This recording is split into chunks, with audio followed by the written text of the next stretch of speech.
At this time, good morning, everyone. I would like to call to order this Pasco County Board of County Commission meeting of February 19th, 2019.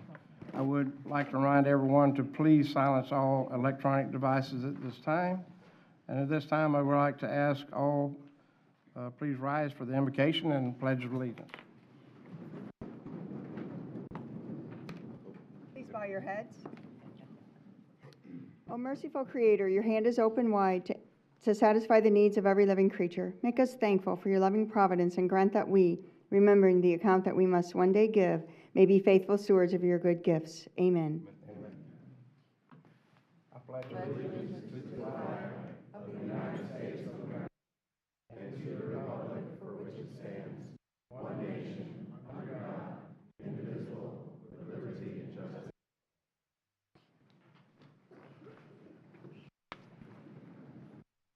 Madam Clerk, please call the roll. District 2, Commissioner Moore. Here. District 3, Commissioner Starkey. Here. District 4, Commissioner Wells. Here. District 5, Commissioner Mariano. Here. District 1, Chairman Oakley. Here. Thank you. At this time, Mr. Biles, you want to empty some seats so some folks Yes, sir. can sit down? I'd like that all the board staff, so all the Pasco County board staff, if you could leave and listen to the meeting, the public comment out in the lobby, so we can open up some seats for the citizens that are here in attendance today.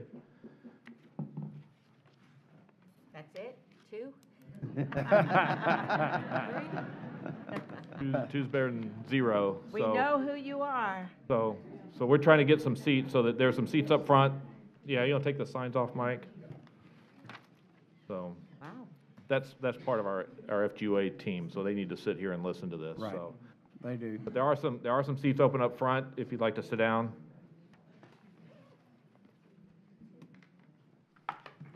I see at least 4 empty seats from here.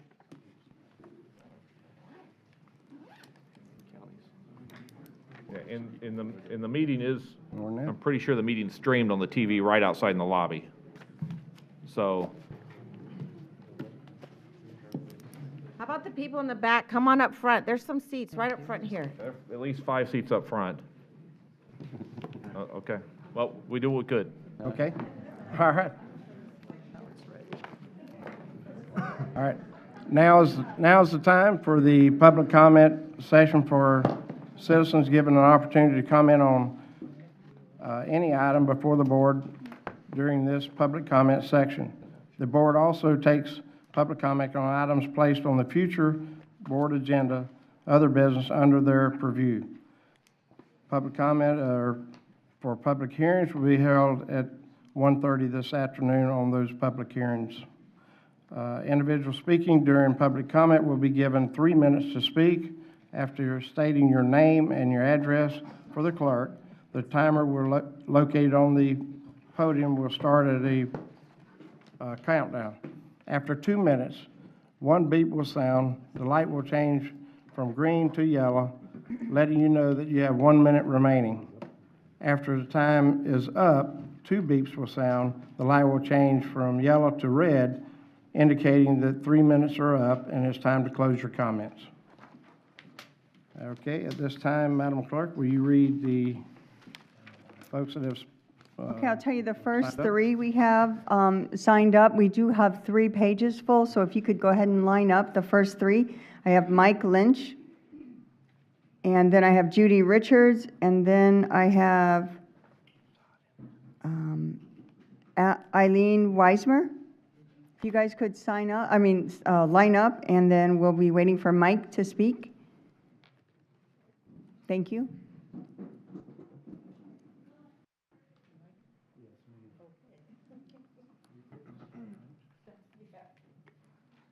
And please state your name and address for the record. Thank you. Mike Lynch, Pasco County. I prefer not to give my address if that's okay. I live in If you have an Pasco. office address, that's fine. Oh, no, ma'am. It's the same. I gave my email address. I'll leave it for the attorney. I'll give you my license if you want. Sir, is your address exempt for some reason, legally I exempt? just enjoy my privacy, and I don't want somebody, that disagrees with what I'm saying to come visit me. I'm not hiding. You can see my driver's license if you Well- want. No, it's the law. Okay, it's 4032 Florimore Terrace. Thank you. My name? Okay, I received this letter and I was dumbfounded that option number one said, we then receive their water sewer services at the standard county rate. I'm here to ask y'all, do you really need to have a meeting to decide that all the citizens of Pasco County should be treated fair and equal?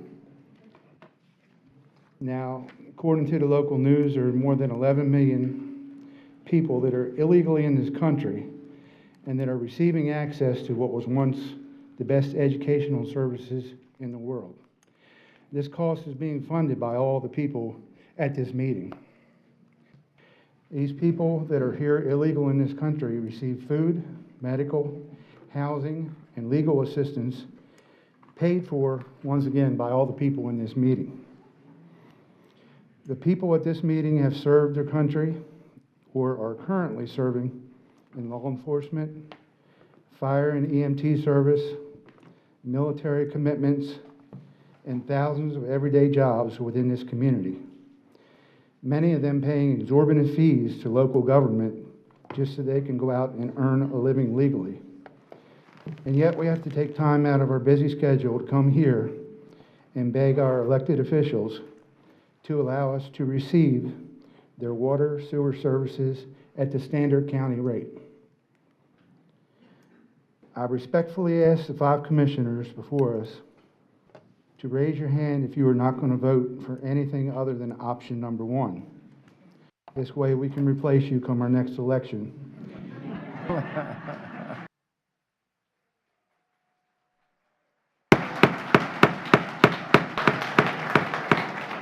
Refrain. Do you think that comment really helps? I mean, Yes, sir. I mean, that's Obviously, silly. everybody behind me thinks it helps. Well, that's probably not the way to go about it. And what I was going to say to complete that sentence was, we can replace you with somebody that will treat us with the same fairness and compassion that 11 million illegal aliens are currently receiving from this country. Thank you.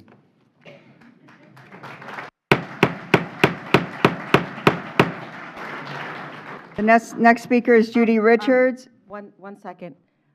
Let's stop for a second and let the chairman give you the rules about how we're supposed to behave in here. So could you mention no clapping? No clapping, no outbursts of loud noise or anything, or you can go outside and wait out there until everything's done, or you can sit here respectfully for the people that are speaking and the commissioners and all staff while we listen to each person that's speaking. It's very important to hear you, but you got to allow us to, and you got to refrain from being outbursts.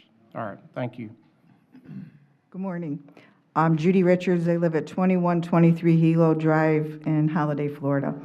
Like I just said, I reside in Lake Conley, the condominium community, and we've brought several petitions to you in regards to the 2 access roads into our development, mainly Roselawn Drive and Bonita Road. We have several signature pages asking that you please consider repaving or repairing the potholes in these areas with hot asphalt patches, since when it rains, the materials now being used get washed away and the holes are so large, we either have to avoid other cars or pedestrians walking on those roads to get in there, and we're afraid we're going to hit somebody. In the dusk time, there's children waiting for school buses, and you're dodging the potholes, and we're worrying about hitting somebody that's walking on the roads.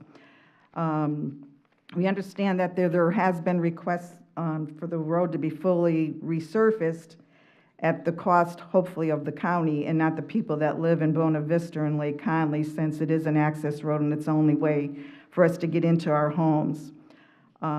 We would like to have these permanently done. They have been done on a temporary basis. I don't know I'm not a construction worker, what kind of material is used, but every time it heavily rains, it gets washed away. And I personally and other residents in our park have called to have them refilled, and they are, but again, they keep washing away, and it's a waste of money.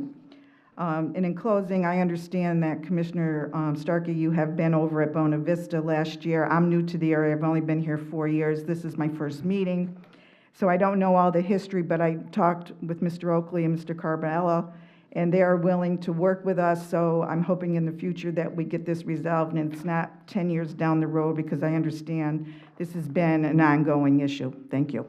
Ma'am, if you go out and into our offices, my secretary's in there, or executive assistant, Michelle, and let's make an appointment, and I'll discuss with you how that process works. Okay, It's called thank you. PVAS. Okay, Right, thank you. Thank you. Thank you for your comments. Thank you. The next speaker we have is Eileen Weismer. Good morning. My name is Eileen Wismer. My address is 2039 Manoa Drive, and that's in Holiday, Florida. I also live in Lake Conley, as well as a group. My concern is about sidewalks. Along with our streets being so bad, we have no sidewalks for the the residents that live in the community to walk on.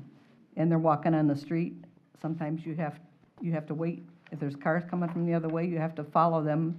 We recently went out one night about 5 o'clock, and there was a family of 5 walking down the street, and they wouldn't even get off the street. So we followed them for about a block before we could pass and get around them. And I'm concerned about those families.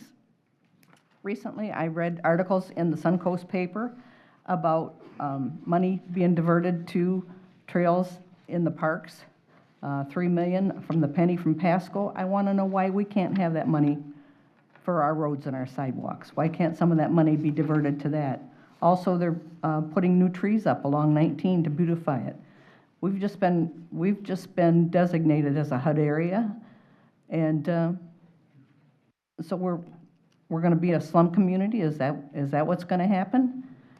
And I think we all try and maintain our homes, and so they look beautiful. And South Buena Vista, or North Buena Vista, they've got a new management company in there working and trying to get some of them dumpy houses cleaned up. So I think we need some help from the county.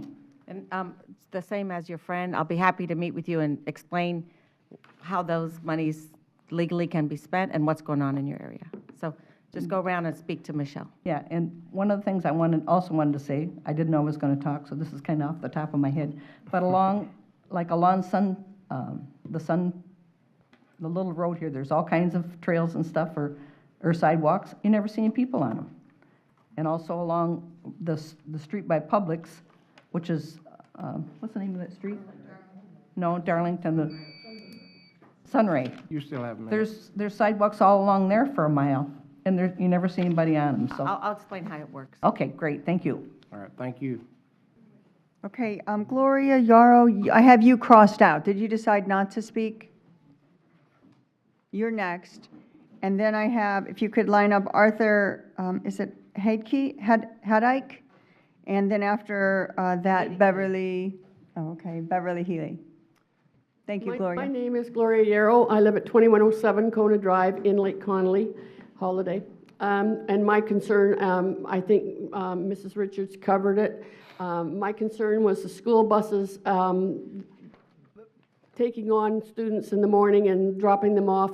In the morning, if it's dawn, you cannot see these kids. You're trying to avoid potholes. Somebody is going to get hurt, and it's going to be a tragedy because it shouldn't happen. You can't be looking at kids and looking at potholes, and people are swerving around them, and speed's always a factor, of course. But we do have this petition, and I think Mrs. Richards asked if we could Move to receive give and it to file. you. Second. Have a motion and a second to receive and file. All those in favor say aye. Aye. Aye. Bring it on. Bring it forward. Thank you very much Okay. for your consideration. Thank you. Okay, next speaker is Arthur. Were you finished, ma'am? She was finished. Yes. Yes, I'm sorry. I said thank you for your consideration, and hopefully something will be done. May I ask her, Mr. Chairman, I want to ask them a Yes. question. Does your community have an HOA or civic association? Yes, we do. So I don't think anyone from your association is coming to my South Harbor's Leadership Council, of which Mr. Hadeke is a member, but I am encouraging all the associations in this South Harbor's area to come to my meetings. We do them every 2 months, and you learn about how all these things work. Okay, And so when you go speak with Michelle, we'll get all 3 of you in one meeting, and then we'll hopefully get you to send someone to the meeting so you can learn how to help your neighborhood better. Okay, fine, thank you. But I understand, I have friends in Buena Vista, and we have the same management company as they do. Yeah, it's And not I the- understand you were there last year.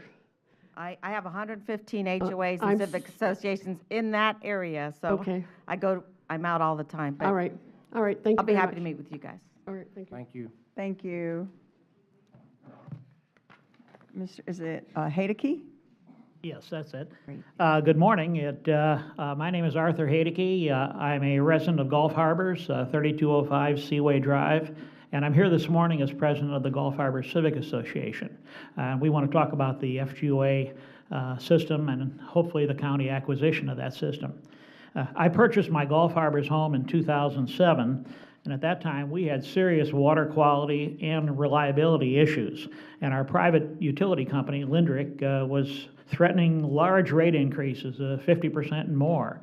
In 2009, Pasco County, and this was Ann Hildebrand working with attorney Brian Armstrong, presented a series of meetings describing FUGA, it's FGUA, as a white knight who could acquire the Lindrick system, solve our water issues, and we would only see a 30 to 35% rate increase over 3 years.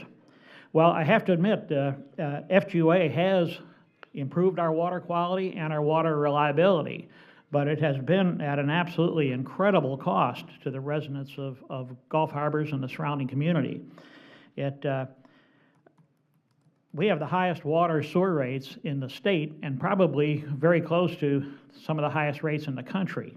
Yet my water bill often exceeds my electric bill, and I'm heating and cooling a 3,000 square foot house. During those 2009 meetings, we were told that the county would have the right to acquire the FUGA system at any time by acquiring or paying the debt service that was on the system.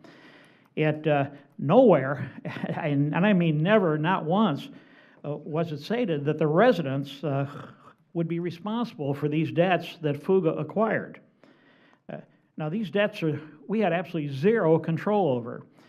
If this had been disclosed at the time, we would have demanded oversight of FUGA, and we would particularly have oversight over the 2 unregulated, privately held companies that are FUGA. We feel our 3,000 plus households deserve the same water rates as the rest of the county. The county got us kind of blindly into this FUGA trap, and we hope you will approve a 2% county rate increase so that all county utility customers will be paying the same rate. As many of you know, we've been working on this since 2015. And this is an opportune time to refinance the bonds that FUGA placed on the system. And this 2% rate increase would not only cover the cost of those bonds, but ultimately it would also provide extra money to the county for further improvements to the countywide system. We would greatly appreciate your consideration and your, of course, positive vote on a 2% countywide rate increase. And thank you very much. Next speaker is Beverly Healy. Good morning. Good morning. I did not am I on the mic? Yes. Okay, great. Beverly Healy, 3707 Corsair Court. I did not coordinate with Art, so some of what I may say you might have just heard. I've been a resident of Gulf Harbors for 45 years, when Joe Borda owned the Lindrick utility system and when it was acquired by FGOA in 2010. At that time, I must confess, I didn't pay much attention to the procedure. I just knew the quality of the water and the service were unacceptable. A glass of water out of the tap had stuff floating in it, and the woman who answered the office phone was typically rude, so any change would be an improvement. When Lindrick proposed raising the rates by 58%, residents were outraged. Pasco County was unwilling to step in to buy a failing utility, so commissioners approached FGUA. I believe Commissioner Mariano was on the board at the time. Ann Hildebrand was the district commissioner strongly advocating for FGUA, and Ted Schrader signed the interlocal agreement. Revenue bonds were necessary to finance the purchase, and Pasco County had the right to acquire the utility as long as the bond obligations were met. Because I wanted to know what was going on, I've been attending the quarterly meetings of the FGUA Customers Committee. Staff members provide current information related to system management, maintenance, and finance, as well as capital improvements. I believe the team has done a professional and credible job of operating and managing the Lindrick system, overcoming years of neglect and the ongoing issue of saltwater intrusion. Turn the page. We all know that Lindrick rates are higher than the county rates, and nobody wants high rates. Most of you remember my husband, King. I used to nag him to please shut the water while he was brushing his teeth. On the other hand, now there's nothing floating in that water. The pressure is good, so the showers and fire hydrants will work, and FGUA addresses complaints in a timely manner. The Gulf Harbor Civic Association sent out a notice requesting strong turnout to ensure that voices are heard. The Lindrick system sends out over 3,000 bills every month. I wonder how many of those voices feel that FGUA has failed to provide quality water and service. 10 years ago, the complaints were about poor water quality. Now the complaint is about how much it costs. My main concern is that the county will have enough funds and staff not only to acquire the utility with all the obligations, but also to operate and maintain a system that has been catching up with deferred maintenance. Ma'am, your time is up. Can I have one more quick? I promise it's not bad. One more sentence, okay. Okay. The second, I know of two existing links between county utilities and FGUA. The first is Mike Carbala, your assistant county administrator. But as you know, he wears another hat. He's a member of the FGUA board, and as such, he's familiar with both utilities. The second link is more fun, the annual Water Awareness Poster Contest. And I won't go through all of that, but it's to teach children about water. The theme this year is to illustrate how they are water heroes. Ma'am, you need to finish because we got others to speak. Last sentence. We thank you for your comments. Last sentence, I promise. Just as I hope these children learn about the importance of water and educating their families too, so I hope that you will be able to educate concerned citizens about the complexities of this possible transfer. Ma'am, your time is up. I'm sorry, but you have to And the leave. difficulty of providing rate relief. If you can do that, you will be You're done. You're done. water heroes Ma'am. today. Thank you, and thank you. You're welcome. Thank you. King taught you well. The next three speakers are Mitchell Kobernick and Anthony Pasuski, and then Gigi Evans.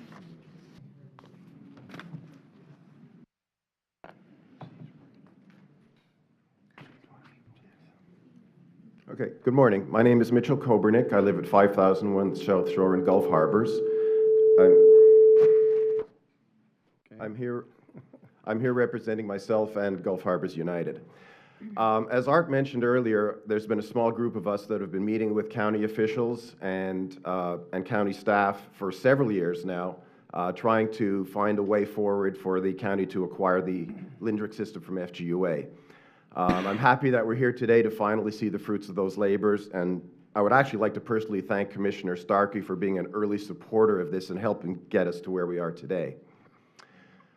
Later today, you're going to be hearing three options from staff about how to go forward with the acquisition of this project. They're going to recommend option 3, which is that the Lindrick customers pay a 25% surcharge over county rates. They're also going to present option 1, and that's the one that I would like you all to seriously consider, which is that all county customers pay the same rates. For many, many years before I moved into Gulf Harbors, the Lindrick water system customers have been paying more than double the water rates as the rest of the county for water, for the same water. Now, in the Lindrick system, there are a lot of homes that are of the more modest size, and some of them are owned by seniors that are on fixed incomes, and paying twice the water as the rest of the county has really been a hardship to them over many, many years, and they're now finally entitled to some relief. I should also point out that there are some more mid-priced homes in the areas as well, and to that point, I would say that those homes are already paying a higher percentage of taxes to Pasco County in the way of property tax, and it would not be fair to ask them to pay a much higher rate for the same water as everybody else. So what I'd like to basically summarize in is that when you hear the presentation from Mr. Carbella, please consider that everybody in the county should end up paying the same water rates and not have a differential rate for some people that may have been around for a lot longer than others. Everyone should pay the same rate. After all, this water is a basic, fundamental service that the county provides, and there's no reason that there should be a tiered rate structure where different people pay different rates. Thank you. Thank you for your comments. Next is Anthony, I'm sorry, I don't think I'm pronouncing your name. Thank you.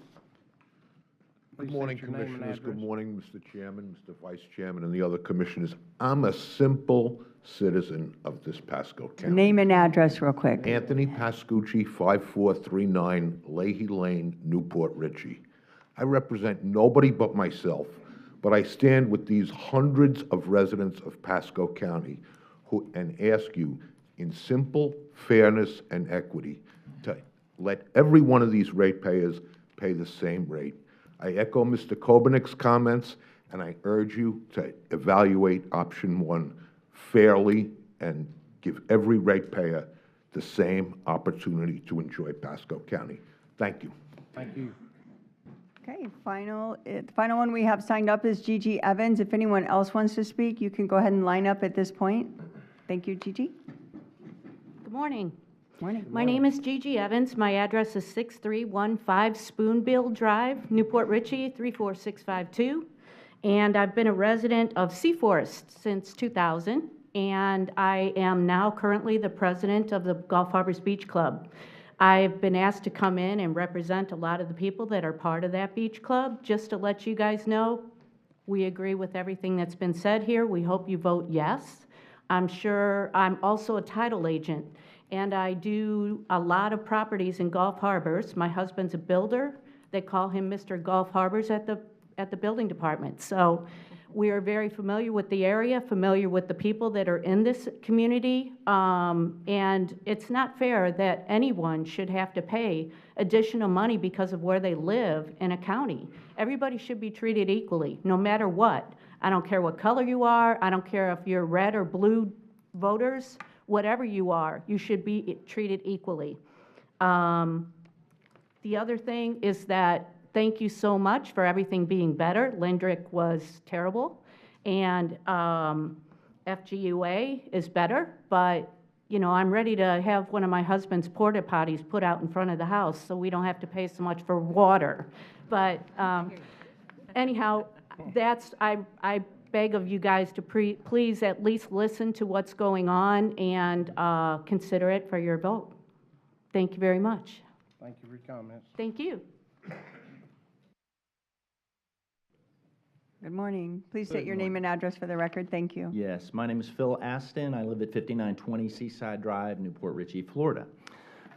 Representing a few people in my neighborhood here, brought a letter that I think has been sent to most all of you, thanking you for your efforts in this. This is a great thing that we're finally trying to resolve this issue. Many of us have been there a long time. I've been at that location for 29 years. Let me read just this quick letter. I'll be brief. Dear Commissioners, we have been residents of Gulf Landings Association since the late 1980s and early 1990s. For the past 30 years, our water has been supplied by Lindrick and now FGUA. During that time, we have seen our cost to access fresh potable water rise at a rate that has been disproportionate to the other residents of Pasco County. As homeowners, we have not had any choice in deciding, no choice in deciding who to purchase water from. Water is essential, and yet we have been forced by virtue of our address to have our water supplied by a privately held utility that has been run with little to no government oversight. Now that the debt has escalated to such a degree, we as homeowners are faced with the prospect of having to bear the financial responsibility of this mismanagement. Since 2010, international law has recognized the human right to water and sanitation that obliges governments to ensure that people can enjoy clean, available, acceptable, and affordable water and sanitation. The Board of County Commissioners is the legislative and policymaking body of our government. As such, the residents of Pasco have entrusted you with protecting our best interest in a fair and equitable manner as you accommodate the county's growth and expand and modernize. We respectfully request your consideration in accepting the transfer of FGUA water companies to the county utility department by increasing the county-wide water rate by 2%. We feel that any other choice would unjustly place additional burden on the homeowners that have been there for so long and had no other option but to utilize that, that utility. Again, thank you for all your efforts to this point. We really appreciate where we're getting at this point. At this point, it's just simply the fairness aspect. We've heard that word a lot today as to who's going to bear the burden of this. We have had no choice but to pay that increased amount, those increased amounts of money to those utilities that have gone through their Lindrick and Faguya, and have had no choice to go to any other location. Thank you very much. Appreciate it. Thank you for your comments. Please state your name and address. Hi there, I'm Dawn Roden, 3017 Shepherd's Crook Court in Holiday. I get my water from Pasco County Utilities, and thank you for providing a wonderful service to the rest of us that are with Pasco County Water. I thought you might like to hear from someone who's not personally affected by FGUA as to whether or not we'd be willing to pay 2% to bail this horrible situation out. And my husband is very cheap, and even he agrees that this is the right thing to do.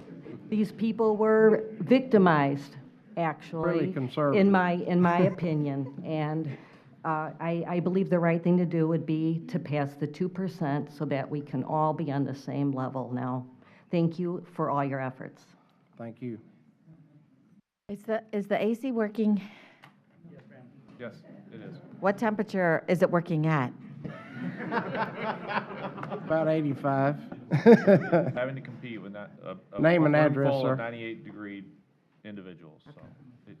My name is Richard Latour, live at 4537 Mitchell Road in Newport Richey. I'd like to thank the commission for accepting the fact that there is something that can be done. We've only heard prior to this that there is nothing that we can do except pay our bills. And what I'd like to state is that Gulf Harbor's Woodlands is unjustly, along with everybody else that is under the control of FGUA and prior to that Lindrick, has the highest consumer water rates in the state of Florida, and we're counting on you to help us correct that. We depended on our county to help us make the right choices to ensure that FGUA and Lindrick were managing our water services appropriately, but we have found out that this has not always been the case. For a year, we have seen first Lindrick and then FGUA manage our water system with a level of gross incompetence and negligence that has been ignored by Pasco County. Both were allowed to ignore matters of simple routine maintenance and upkeep that are considered normal practice for any water upkeep and had no county oversight to correct them. When the cost for their negligence came due, they simply passed those costs on to we the consumers, and we were left with no choice but to pay our bills. We feel it is now up to you to get us out from under this debacle and on the right path. To this end, I feel that the option to raise the Pasco water rates across the board by 2% is the only fair way to do this.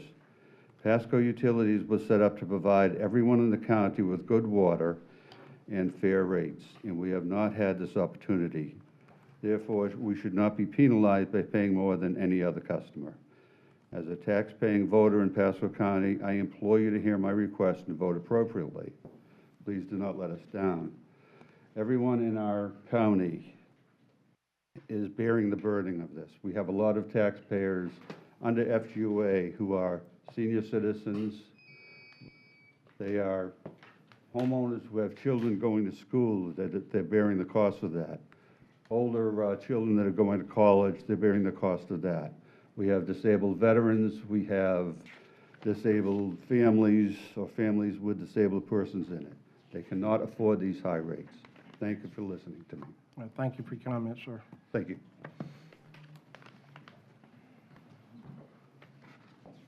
Hello, I'm Stacy Dockstetter. I live at Hold the microphone down, please. Thank you. You've been there, there you go.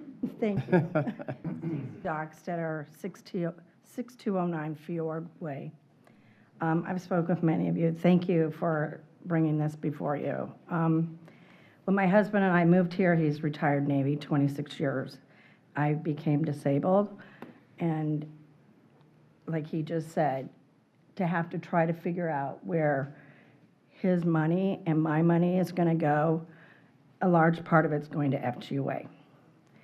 This is not what we moved here for. My husband retired. We came here to have this as our forever home. And this is a big aspect of why we are seriously considering moving from York County, is there's no reason to stay here. As my husband would put it, he feels like he's being fleeced. I feel that maybe there was bad management before we moved here in 2015. We would like a fair shot at staying here. Lowering the bill would be great. It's hard to imagine that before one drop comes out of my faucet, I'm paying $60. It's a lot of money. And I'm emotional about it because I want to leave here because of this. I feel that we're not being taken care of. I would like for everybody across the board, out of the options that I saw, the 2%, I'm willing to pay it. I know that the water system's not that great. I understand, there's a lot of aspects to it. But there's human beings on the other side that have worked their whole lives to try to have a better life. And we've saved up to move here. And now we're seeing all these things going away because everything's so expensive to live in Pasco County. So I just would like you to consider taking the 2%, from what I read, was the best option for what I would think. It's still high, but I'm willing to pay a little bit if we're at least working evenly. Thank you. All right, thank you. Hi, my name is Michelle Bell, 6232 Bayside Drive. I also live in Gulf Landings. I'm a neighbor of Stacy's. I wasn't planning on speaking, but I agree with everything everybody has said, but I just want to put like a couple of little things in perspective. Every time I turn on my sprinkler system, and I have a very small lot, it's $25 every single time I turn that on. If I do that 4 times a month, that's $100. It's a lot of money over the course of a year. My grass is just about dead. We are retired Coast Guard. We bought our forever home just like Stacy, and my husband is a numbers guy. He was on the water committee. We figured it out how long it would take to pay off that debt, how old we'd be. 80 years old. 80 years old. We've been there just over a year and a half. I think that's a long time to pay off a debt that we had no dog in the race, and most of these people didn't either. And that's really all I have to say, and I hope you vote accordingly with your eyes open. And I've noticed, I've watched, most of you hadn't looked up once at many of the speakers. So I appreciate you actually looking at me. Thank you for your time. Well, thank you. Is anyone else to speak that have not signed up at this time? If not, then we close public hearing and we go to the consent agenda. I have the following items pulled. C19 withdrawn, C42 revised, C16 withdraw, C25 withdraw. Move approval of the remaining Wait a consent minute. agenda. C8, I don't know, continued, so, okay? 12, to 312 meeting. So that's all the items I have pulled this time. Move approval of the remainder consent agenda. I have a motion and a second to approve the rest of the agenda. All those in favor say aye. Aye. All opposed, like sign. Motion passed. Okay, we'll go, C19 is withdrawn. We're going to revise C42. training.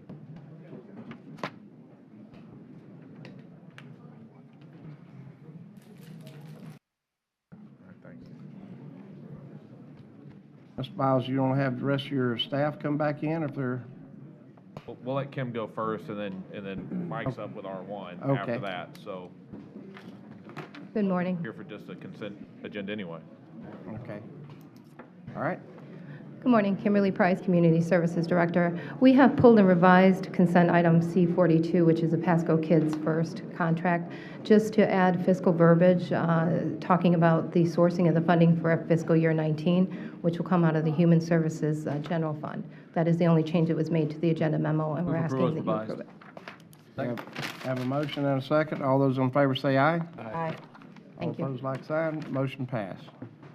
Okay.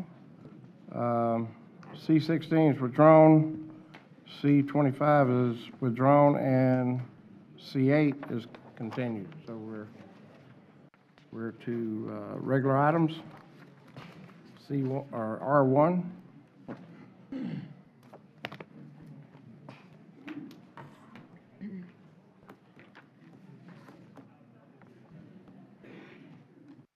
Welcome, Mr. Cabala. Thank you, Mr. Chair. Mike Carbala, Public Infrastructure. Can't imagine what this presentation is going to be about. Pretty important. Pretty important stuff here. So a little bit of background. The Florida Governmental Utility Authority, or FGUA, operates several systems within Pasco County. More commonly, you've heard them referred to as the Lindrick system, the Pasco Aqua system. There are also systems referred to as the consolidated system, as well as, anecdotally, we call them Aloha Seven Springs. But the FGUA was basically put in to be a bridge between failing private ownership and public ownership. The FGUA would go out and assume the debt or acquire the systems, and a lot of these high rates that you've heard folks referring to are a direct result of the fact that the debt per customer is so high in each of these systems. So just to look at it on a map, each of these systems are located throughout the county in various spots, mostly on the west side, however, some in the central part of the county, as well as even a system out on the eastern side.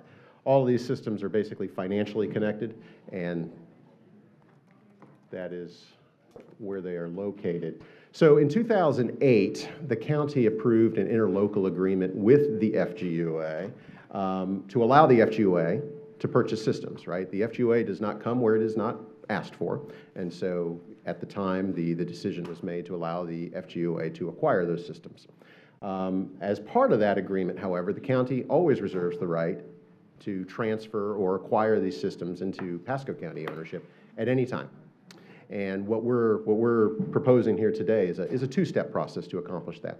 One would be a resolution from this board stating its intent to acquire. What that does is that allows staff as well as members of the FGUA to put forth a heavy lift, if you will, to basically come up with what we would refer to as an acquisition agreement that would define the terms of the transfer, contracts, a lot of minutia that goes into that would be done. And then, of course, we would come back at a second time to seek approval for the acquisition agreement, which would finalize the transfer of those systems. So we have, Pasco County Utilities needs to take a look at these systems, and essentially we set forth, by that I mean Pasco County Utilities team members, to look at how do you bring these systems into the fold without having a negative impact to the water and wastewater fund. And so we set the sort of these three overarching objectives as we went through that. One was to minimize any sort of rate impact or pressure to existing Pasco County utility customers. We also need to maintain our financial metrics. We have a good credit rating, and we would like to keep that. So the more debt that you undertake, whether that is to acquire a system or invest into systems, we want to make sure that those financial metrics are kept in check so that we can maintain our credit rating, our solvency, and be able to move forward as a viable enterprise. One of the things that we looked at then as part of that analysis is you have to look at the timing of acquisitions, right? If you were to bring all these systems in at once, what does that look like? Or do you spread them out over time? For the basis of our analysis, we looked at bringing the Pasco Aqua system in first, in fiscal year 20, followed by the Lindrick system in fiscal year 21. At this time, we're only recommending that the county commission move forward with those two systems. That gives us time to stop and reflect, have some lessons learned, and then decide whether or not how we would pursue the other systems. But it's important to note that the timing of the acquisitions, and what I'm going to show you next on the next slide, it doesn't really materially affect the percentages and the numbers that I'm about to show you. The impact is the same. They're a cumulative effect, if you will. So our financial approach, and you've heard it mentioned by some of the citizens speaking today, we looked at 3 basic alternatives. All 3 of these alternatives have the same financial meaning to the utility. In other words, they become policy decisions. It is financially the same to the utility. So alternative number 1 is a 2% county rate increase for both water and sewer. So let me be clear that when we say 2%, we're talking 2% on the existing water rates and 2% on the existing sewer rate. You have 2 separate rates. For all citizens? For all citizens of Pasco County Utilities, all customers, Okay. correct. So currently, the adopted rate resolution that the board has is a 1.5% increase for water rates, and currently a 3.5% increase for sewer rates. So what we are saying with this alternative number 1 is that in the year of acquisition, so for example, fiscal year 20, if we acquired the Aqua system, we would need to raise water rates in that year only by 2% plus the existing 1.5% or 3.5%. And then for sewer rates, we would 3.5% for what we currently are already looking at, plus another 2% or 5.5% total. So I want to be clear that these are cumulative. That would only take effect in that year of acquisition. Subsequent years, the assumption is we would level back to our existing approved and adopted rate increases. Alternative number 2. Mr. Chairman? Okay. I'm going to ask a Mr. couple Moore? questions, if you don't mind. Go back 2 slides for me, if you would, or maybe it's 1. There we go. Leave it there for a sorry. second. Oh, One, there you go, please. Yes, sir. Thank you. So what you just stated, Mike, is 2020, you look at Pasco Aqua, 2% increase, water, 2% on sewer. Yes, sir. For Pasco Aqua. No, for everybody. No, hold on. The next year, in 2021, if we acquire Lindrick, it would be an additional 2%, an additional 2% on top of, on the sewer, correct? Yes, sir. Okay. So it's not just 2% for both, it's 2% per acquisition. That is correct. Correct. In the Okay. year of acquisition only, and then we would return to our level rate increases. So let's move forward a little bit. You're Wait, looking at, hold on, Hold on. let me move forward a little bit. Mr. Moore. Let me move forward. Let me write that down. And if you're looking gave at you my Aloha and Seven Springs, again, 2% for each one of those 2, correct? That is correct. Aloha, Seven Springs, 2% for Aloha, 2% for Seven Springs, or 2% total between the both? So we would be I believe they are, Jeff, are they, did we look at them They are as 2. 4 systems? Technically, the consolidated system has a split. Did we look at them as one whole system in the analysis, or did we look at them as 2? Consolidated is one system. Okay, so is one system. So that is correct. So we're looking at 4 systems in total that we would acquire, from the FGOA. So correct. So it would be 2% water, 2% sewer, times 4 systems in the year of acquisition. Okay. So let's just, For that alternative. Under that alternative. Let's just add 2 and 2 then. That means 4, right? So 4, 4, 4, 4. Right? Wait, no. 4 for Aqua, total. Adding the percentages. 4 for Lindrick, 4 consolidated, and 4 for Aloha, Seven Springs. That is correct. Okay, thank you. Mr. Chairman, No? if it's 2%, it's 2%. Commissioner 2% of the total. Well, Are you done? That was next. All So right. 2 you, for sewer, 2 2 is for next. water. you Next. said 4. 2% and then it reverts, 2%, then then we it would reverts. return to our normal rate. So let me just give you an example. So if we did as we're proposing today, fiscal year 20, we would, if the board chooses this alternative, our rates for water would increase in 20 by 3.5%. Our rates for wastewater would go up to 5.5%. If we acquired the following year, Lindrick, we would maintain that 3.5%, 5.5%. Then in fiscal year 2022, we would revert back to the 1.5%, 3.5% rates that are in the adopted rate resolution. So it's a bump for 1 year? Yes. Per acquisition? Yes. So it isn't cumulative, it goes up and down and up and down? The one-time increase goes up, but of course it resets the base, and that's all part of the financial analysis. And then it goes back. Yeah, it just resets the base, and then next year we come in, there would be another increase that would increase the base. So there's a slide that kind of indicates what that would look like over time. And I do, I show it Okay, typically. because I thought you said it Further was in the going up and then it discussion. reverts, Yeah. then it goes up and then it reverts. Right. We are only proposing a rate increase in the year of acquisition, over and above what has already been proposed and approved by the board. Now, that's to bring Per in, each system. Correct. That is correct. Okay, well, shall we let him finish his presentation? Okay. I was just wanting clarification on the reverting. all right, So alternative number 2, so the next alternatives are just varying forms. You will see that alternative 2, we would propose a 1% rate increase, so 1% water, 1% sewer, and then we would do a assessment for the debt service of the newly acquired system. So essentially, we would take the amount of debt on that system. So for example, the Aqua system has about $18 million of outstanding debt. We would take that, we would assess that across the properties.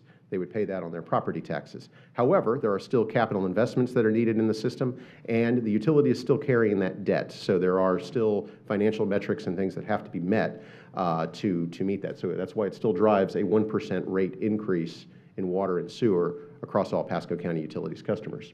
A variation of that is to only assess what's needed to invest in the renewal and replacement.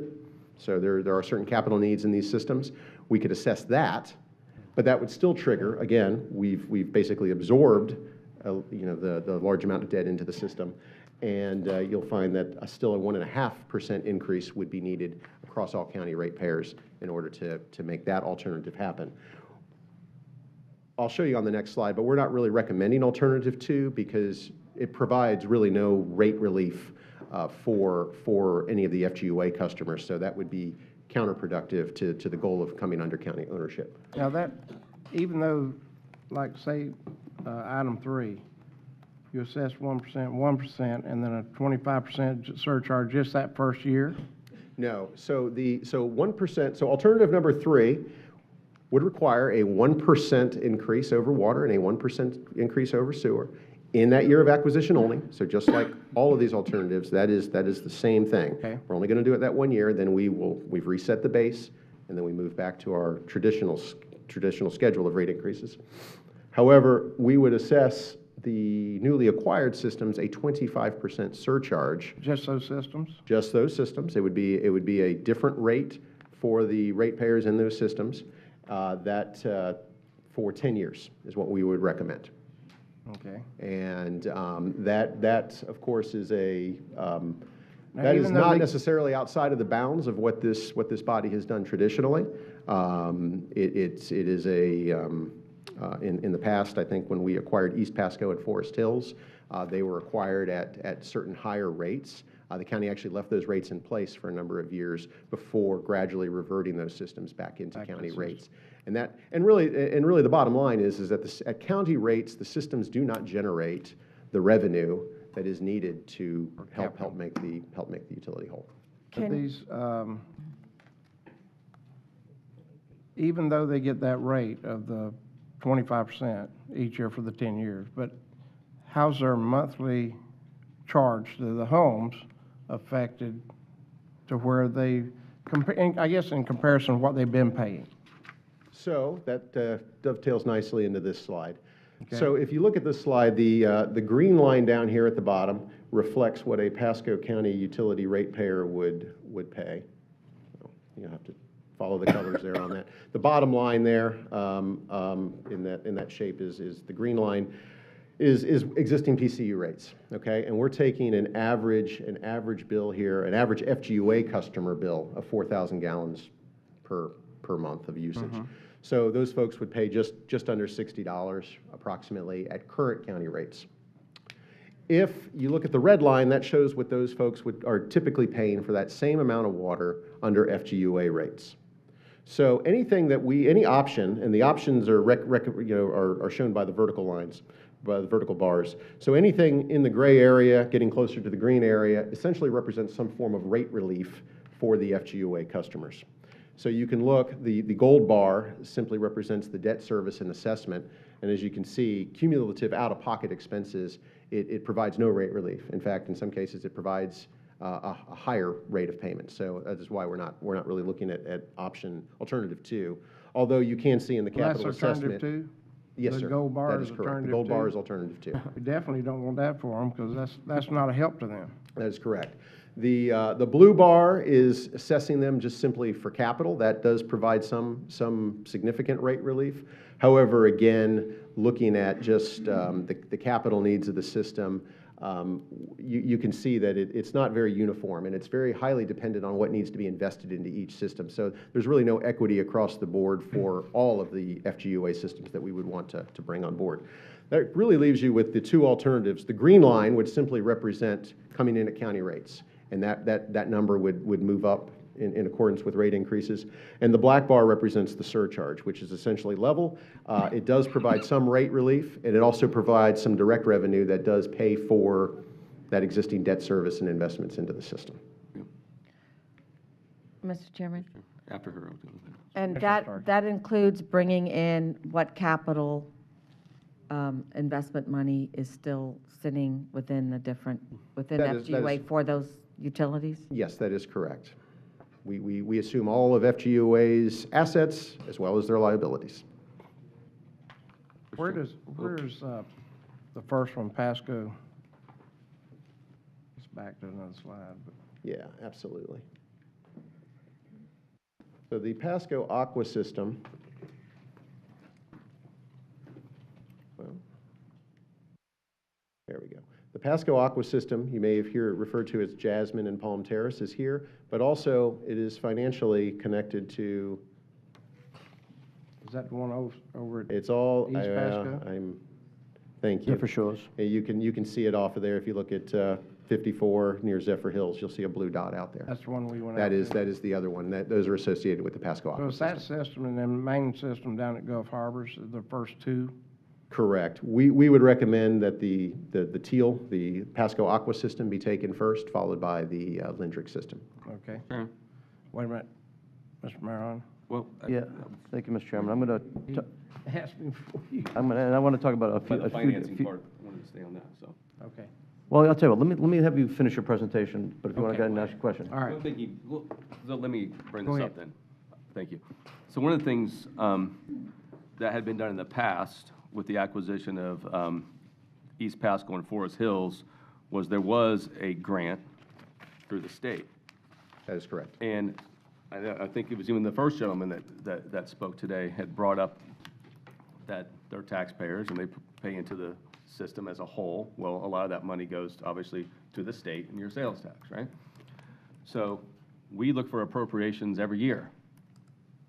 A lot has to do with water, especially on the west side of the county, right? We don't always get them, but we have been successful in other ways. I.e., last year we were able to get $15 million from the state for a road, for actually an interchange to assist with that.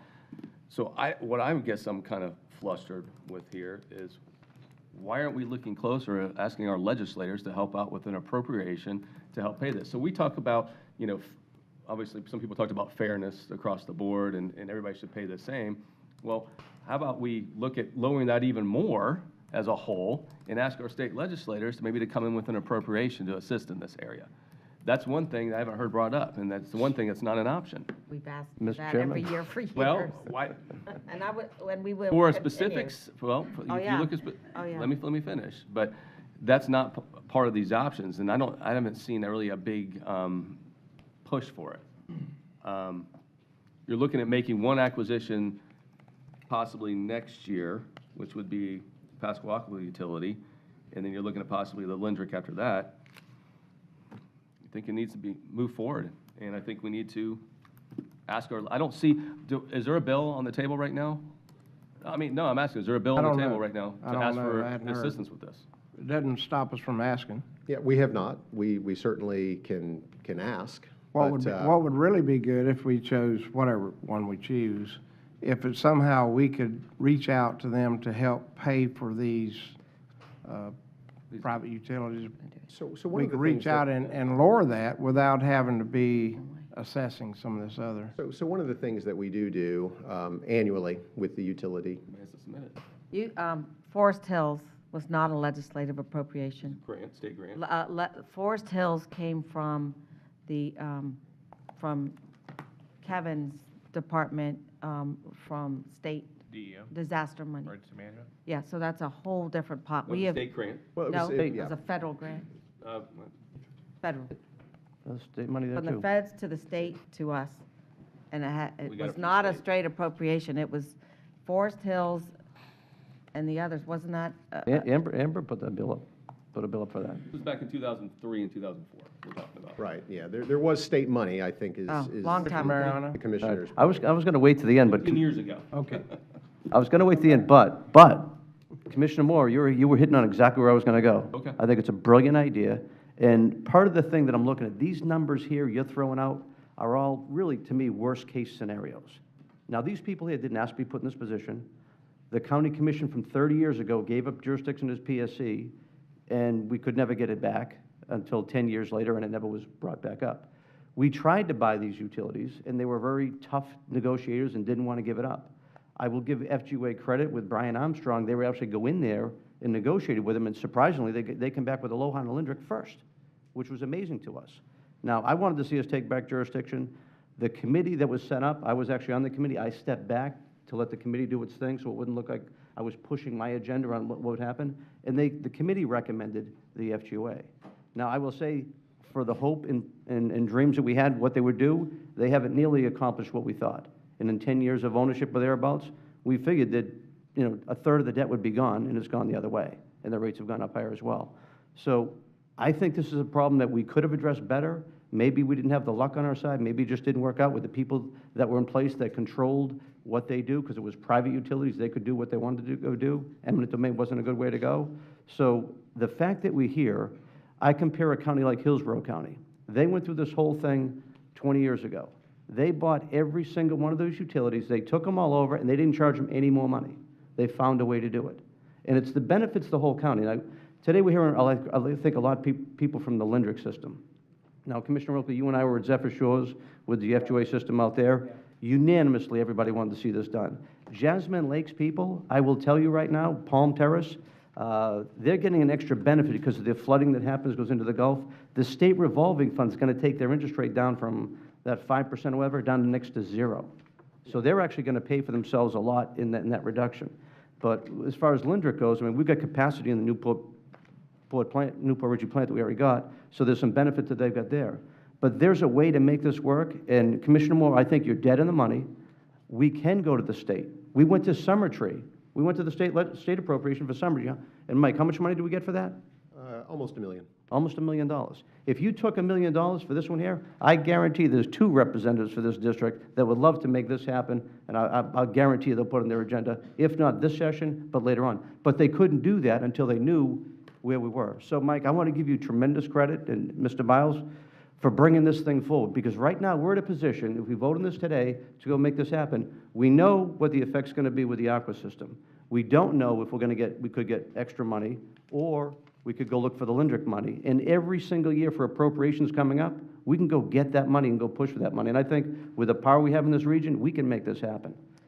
Mr. In the past, the legislature's been very, well, not so receptive to buying out these private utilities. This issue is an issue that's occurring all over the state. It's a problem for people in many counties where they're overpaying because of the private utilities. How the state even allowed private utilities is beyond me. I have brought it up many times to various governors and others and agriculture commissioners about this unfair practice. I don't want to be held up waiting for appropriations. If we're lucky enough to get an appropriation, then we can take it off the bill. But it's time to move forward and not wait for appropriations. But remember what you're asking for when we ask our legislators to pay for our private utility companies. that means all of us in Pasco are going to be asked to pay for everyone else in the state's private utility companies. And God knows what that, how much of total appropriations is that going to take? I don't know. So be careful what you ask for. But if it's this board's desire to ask for appropriation, I will go along. Personally, I think it's our responsibility and we should do it. However, I don't want it to hold up any action we take today. So if I could add, go ahead, sir. Oh, one more question. Whatever we choose to do, whatever option, could we also put in there the fact that we reach out for these monies from the state to help us, and I think we could get some, that could be taken off to where it would lower the cost and take away some of that debt, so it gets them back in line. So I don't know what option would fit, depending on how much money, but the idea is to keep it as low as possible to help these customers that have been suffering in this program for many years. So one of the things that we do annually within the utility as a matter of business practice is annually we do what's called a rate sufficiency analysis. And that is every year we look at what our costs and our expenses, our projected income, revenues, et cetera, and we ask ourselves, okay, are we still within the guideposts of these rates? Do we need to increase rates, or do we need to not take as much as what we thought we would need? So these are all done through financial analysis and projections, quite honestly. So, which is why every year we do a check back to reality. So if it is the board's pleasure, what we're going to ask for today is approval of the resolution of intent. That resolution allows us to go through the mechanics of negotiating the agreement. Then we're asking for direction on which alternative to take. And so part of that direction can be, if it is the board's pleasure, for us to seek out an alternative funding that could be applied to perhaps lower the impact of the rate increase. We certainly can do that. Again, that would be done in parallel. I don't know how that would play out, but certainly we would look into that if the board so chooses. I know myself, I'll reach out to Senator Simpson, and he's in leadership in the state for the next couple of years, and it's the best opportunity to maybe get monies to help these folks, and they're our citizens. Correct. So again, just a couple of notes down there at the bottom of this slide. Point out to note 2, we did look at a direct acquisition, and by that I mean just have these systems come into Pasco County Utilities and pay our current rates. The numbers don't work out. We do not meet the objectives of holding our financial ratings, nor our debt levels, and it would be financially difficult on the utility to pull that off. Additionally, these rate increases, again, as I've said, they apply only in the fiscal year of acquisition, and we conducted a 10-year analysis, and we did assume that the current rate increase structure stays in place. So, but again, as we do rate sufficiency analyses every year, we truth check those assumptions, and then we come back and we build our budgets accordingly. This is an impact to Pasco County utility customers' bills. And so the bottom line on that graph represents the surcharge alternative and the cumulative impact to a Pasco County ratepayer. Our typical customer uses about 6,000 gallons per month.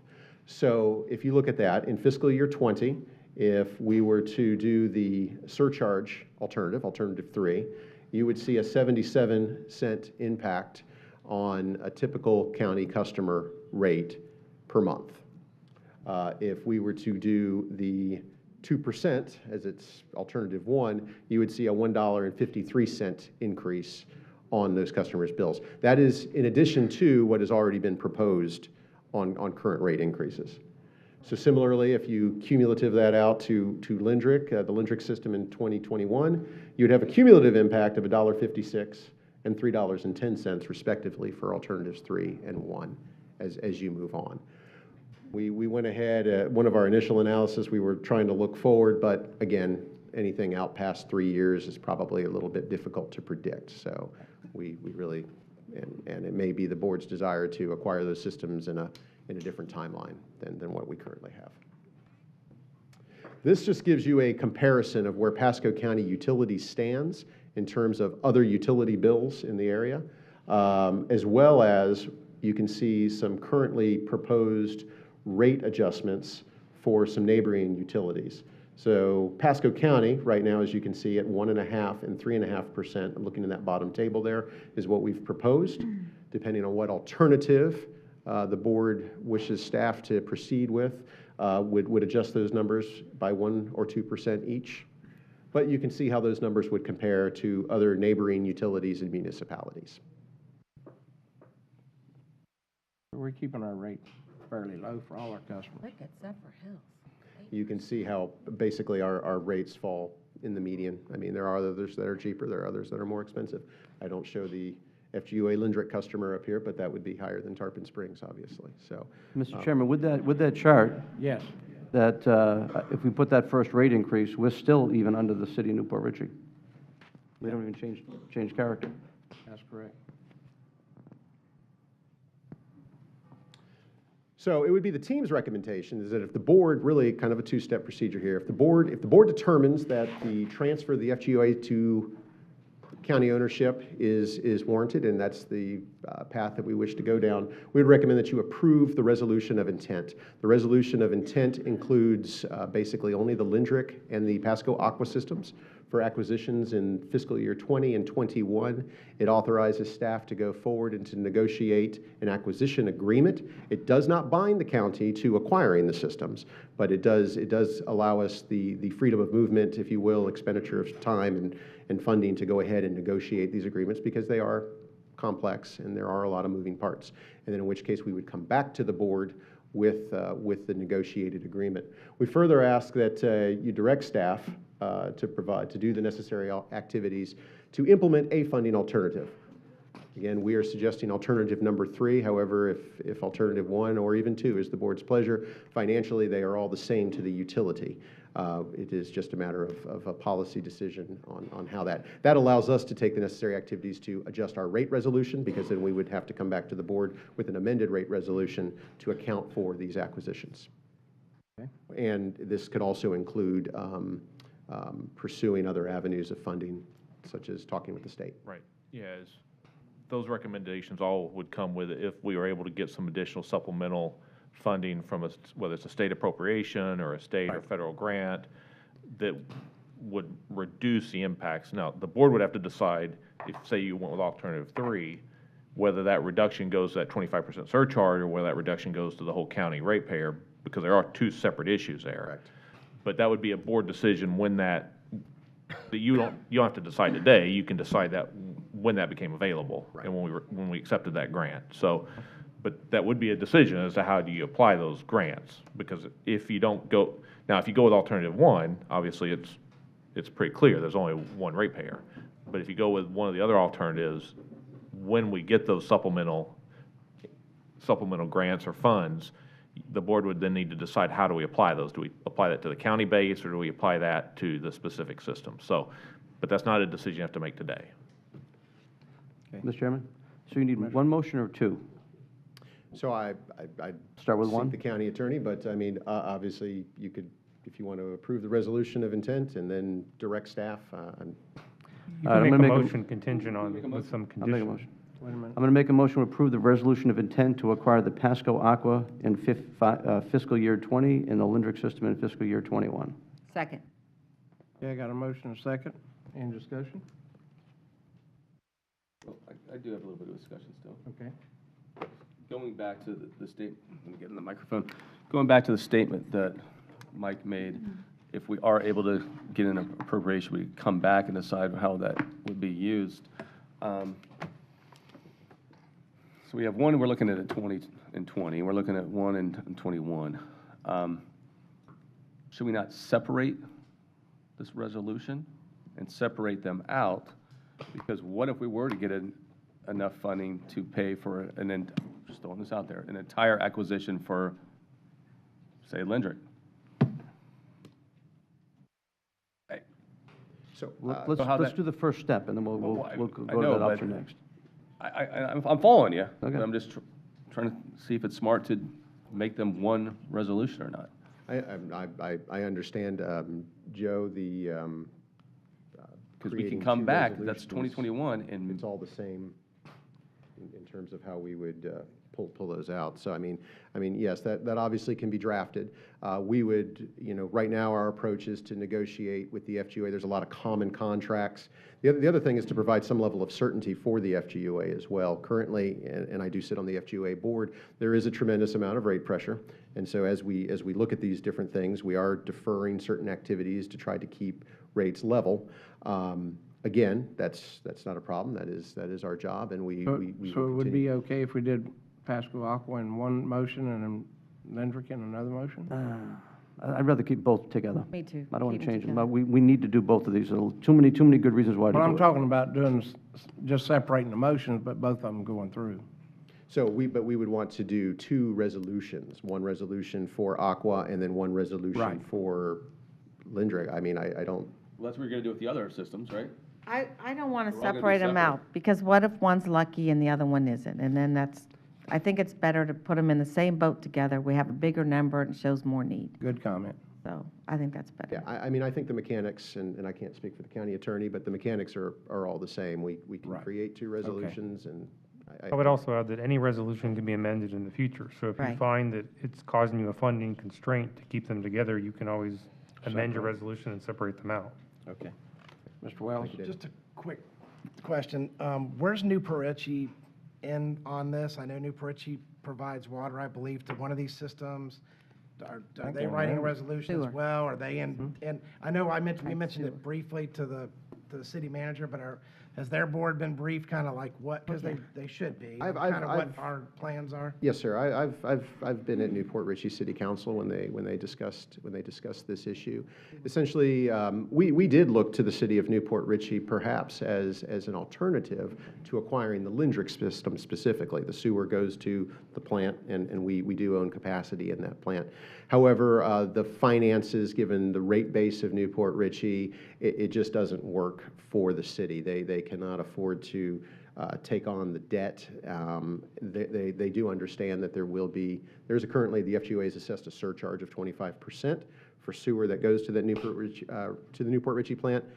The county would, of course, claim its capacity, so that would go away. So Newport Richey does, my understanding in discussions with Public Works staff is that they understand, and they are fully aware of what we are doing. Okay, and let me ask you, obviously, I'm fine with signing this resolution because we need to do something. I've heard about this for, quite frankly, my whole life living on the west side of the county. But how long is it going to take you to negotiate? I mean, I'm not so sure on the other side which one to go with and why we need to make a decision on that today. We have to October 1. We can make that decision in September if we needed to. I'm just saying, how long do you think? By then, we would know with the state, if we can get any funding. I personally, to be honest with you, I'd love to see us absorb. Yeah, I've already told you that in our 1.5% and 3.5%. I might be willing to move that 1.5 to 2 for a year.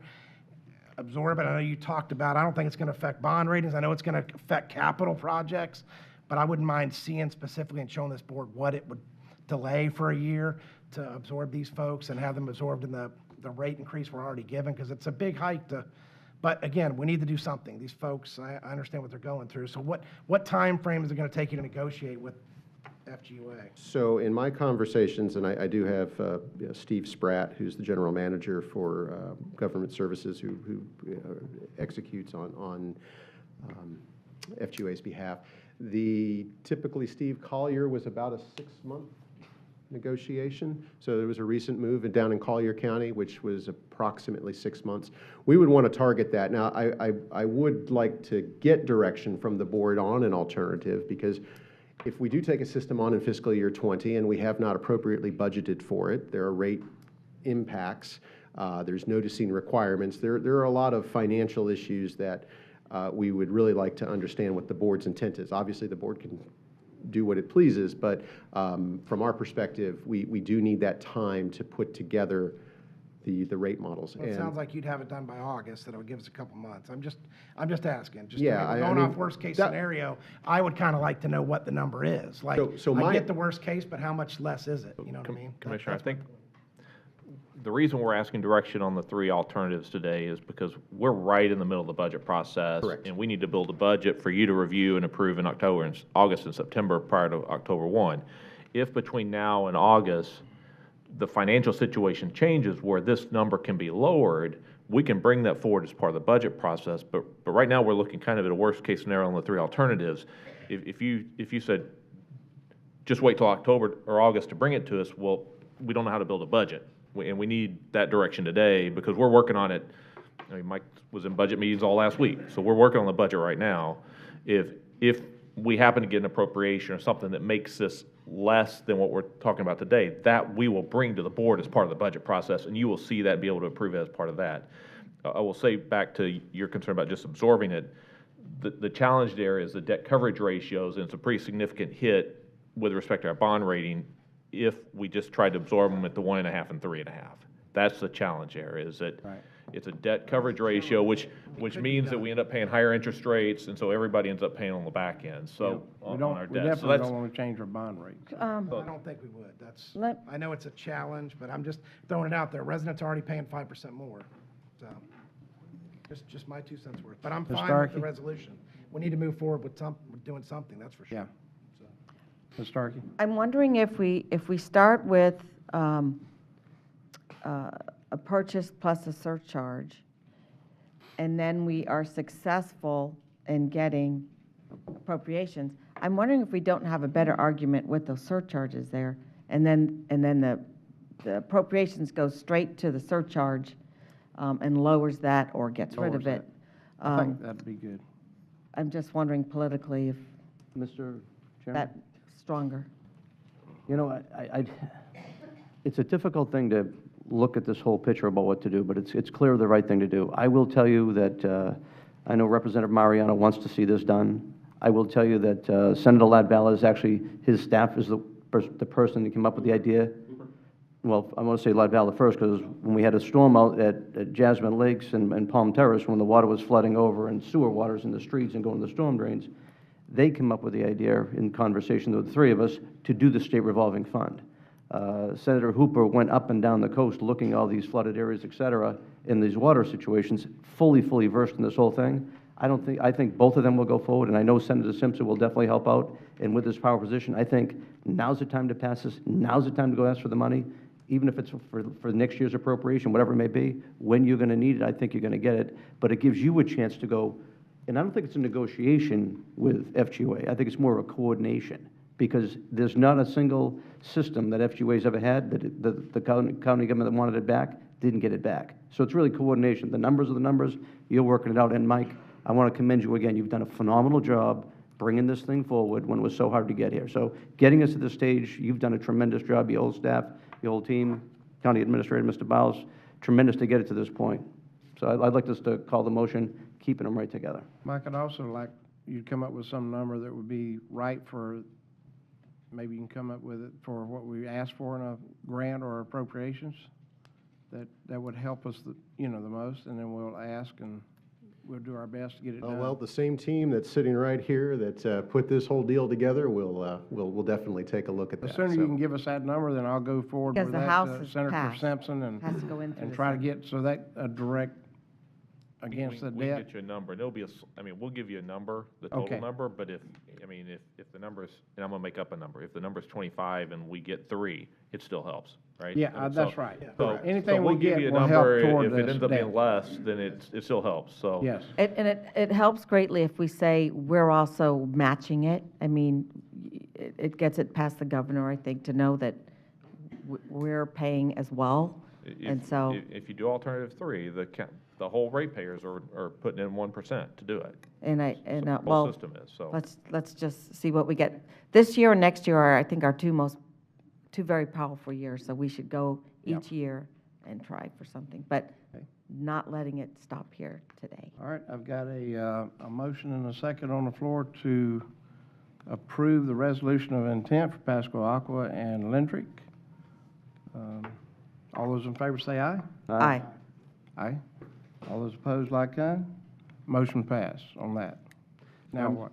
We Now we need have to direction do on the funding alternative, so that we know how to, again, that's more a budgeting exercise, we need to know how to budget, and if the environment changes between now and when we bring you a budget in August and September, we'll adjust for that. If we can get appropriations, that'll change that Correct. synopsis, and we'll But let for it go the- toward for that the- debt, which will, maybe enough that will help defer some of that, so, or make it lower to where it's not.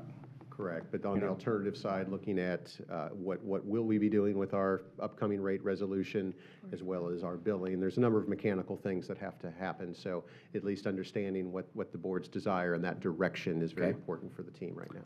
Mr. Chairman? Yes. You know, looking at what this will do to property values in these areas, as well as the overall county, looking at we are taking care of our water situations coming forward. I mean, there was the properties in the Jasmine Palm Terrace area that were being sold as low as $16,000. The rate is going up higher because they haven't flooded as much, but I think even better, when people know that they're not going to be paying a $250 water bill if they're watering their lawn, down to just normal rates, I think it's going to be a phenomenal boost for this whole area, that this is a good place to live, up and down. I don't think there's a more important redevelopment project we can look at as taking care of this right now that's going to benefit the entire county. So with that, I'm going to move for approval of option 1, and you could even say up to 2%, because I think we're going to get federal, state money with this. Discussion. Discussion. I don't have a motion on the floor. Yeah, for so, no second. thank you, so discussion, thank you. Again, Mike, I think just reiterate one more time how the increase would work for the rest of the citizens of Pasco County. Certainly. So if we move forward as presented, in fiscal year 20, we would have a rate resolution that would raise water rates if we did alternative 1 as suggested. Water rates would go up by 3.5%, would be the adopted rate resolution for 20. Sewer rates would increase by 5.5% over existing rates in fiscal year 20. In fiscal year 21, we would again present to the board a rate increase of 3.5% for water and 5.5% for sewer in fiscal year 21. For fiscal year 22, we would propose a rate increase of 1.5% for water and 3.5% for sewer based on our current. Does this accumulate, or is it just that rate increase for that? It's actually the same It both would, years? that would be an increase over whatever the rate is, so, right? So if we raise rates, that percentage now applies to the new baseline total. Right. Correct. Right. What do you expect to generate? Give us the dollar amount you expect to generate for the 2% increase on water and a 2% increase on sewer. I will ask Jeff Dykstra if he could kind of speak to. Why don't you come up? Yeah, he's asking what does the 2% generate in terms of additional revenue? On the individual perspective, the chart up there shows that the 2% for the average Pasco County customer would be $1.53 in 20, and would go up to $3.10. And that's a per thousand? 21. That's per 6,000. That's for the average. 6,000 That's the gallon. average Oh, rate. that's on That's an 6,000. average Just bill. $1.53? Yes, sir. Correct, basically. Yeah, so your Per month. average, It's not very, yeah, I know, that's not very much. so your average, if you go to the next chart, would go from $73.18 to 76. More or less. So we would be 76.18, more or less, would be your increase without alternative 1. alternative 2. It's basically those So, numbers are in half. I understand that. I think we all do now. But I think it's important, what are you going to generate? What revenue we're going to generate from that 2 cents and 2 cents? That is Because correct. you're making an acquisition, right? So you're trying to generate revenue to make that acquisition. So how much money is that going to generate? And that money goes toward the, Well, let's get the number here. Yeah, he's Okay. we've run those numbers. He's just pulling up the exact number. what does that do, whatever that number is? Does it go toward the debt? Well, essentially, The what that increase? is that is blended into our operational model. So some of it goes to maintain debt service, some of that goes to pay operations and maintenance expenses, others go into renewal replacement. It's basically blended in. So The limiting factor is the debt coverage ratio. Correct. That's your limiting factor, is your debt to revenue ratio. Okay. Yeah, Jeff Dykstra with Stantec. 2% of your revenue is about, your revenues for water and sewer about 120 million. So 2% of that is, $2.25 million. $5 million. So it's about equal with sewer, you're saying? Yeah, that's overall water and sewer. No, I get it. Yeah, that's overall. Yep. So 2% increase on water and 2% increase on sewer is overall 2% increase. And so it would be about $2.25 million. So if we got, Assume and we assume the acquisition, to assume the debt, Correct. We would assume the debt. and how much is that? The debt approximately on the Pasco Aqua system is approximately $18 million. The Lindrick system, the current debt is approximately $25 million, probably just a little under that. Unbelievable. Yeah, and again, the issue isn't necessarily the operational cost. The issue is that debt coverage ratio to maintain our credit rating so that our cost of debt doesn't increase on us in the out years when we go to the bond market again. So that's a limiting factor. It's that debt coverage ratio is a limiting factor in this model. So we need about 43 million. Yes. Okay. Mr. I'm going to Chairman? throw some capital numbers at you, too. So, Mr. Mariano? are you saying if we do county full absorption, we will not, the debt cover, whatever that ratio is, gets out of whack? We would have to do the 2% increase in order to maintain those coverage ratios, make debt service payments. If you just stayed with your current rate resolution, the 1.5 and 3.5, yes, ma'am, they get out of whack, and we stand the risk of our debt credit rating going down, which increases the cost of capital. And we have major capital needs upcoming in the system as it exists. So let me try something else. What if the surcharge number is a little different? What led you to pick 25%? What if it's 12.5%? So 25% is kind of a historical norm if you look kind of industry-wide. We did look at some numbers. Justin, do you have kind of a range increase for me in terms of if we did half of that? I can't remember if it was 1-for-1 or what the ratio was. Yeah, so we looked at. You need to come up here, my friend. He's got to come to the podium. While he's on his way, Mr. Chairman, just a point. They talk about the traditional thing, the norm that's done. Hillsborough did it, as I mentioned earlier. They took all the utilities. They had to raise rates to go do it. Even with the increase that we're seeing right here for the next 2 to 4 years, I believe, we're still going to be very close to that rate that Hillsborough's even at. So they made this move all the way through. We just haven't got there yet. Okay. Right, so to answer your question, right now for Aqua, at a 25% clip, that's about $500 million that generates. So if you cut that in half at 12.5%, that'd be about $250 in terms of what it generates. It's 500 what now? Additional, perhaps. We wouldn't get something for nothing. So if we were to reduce the surcharge, we would need to increase the rate assessment. But it would be less. I'm not sure what that ratio is, but yes, it would be less, or it would be more it would be a higher rate if you were to cut the surcharge.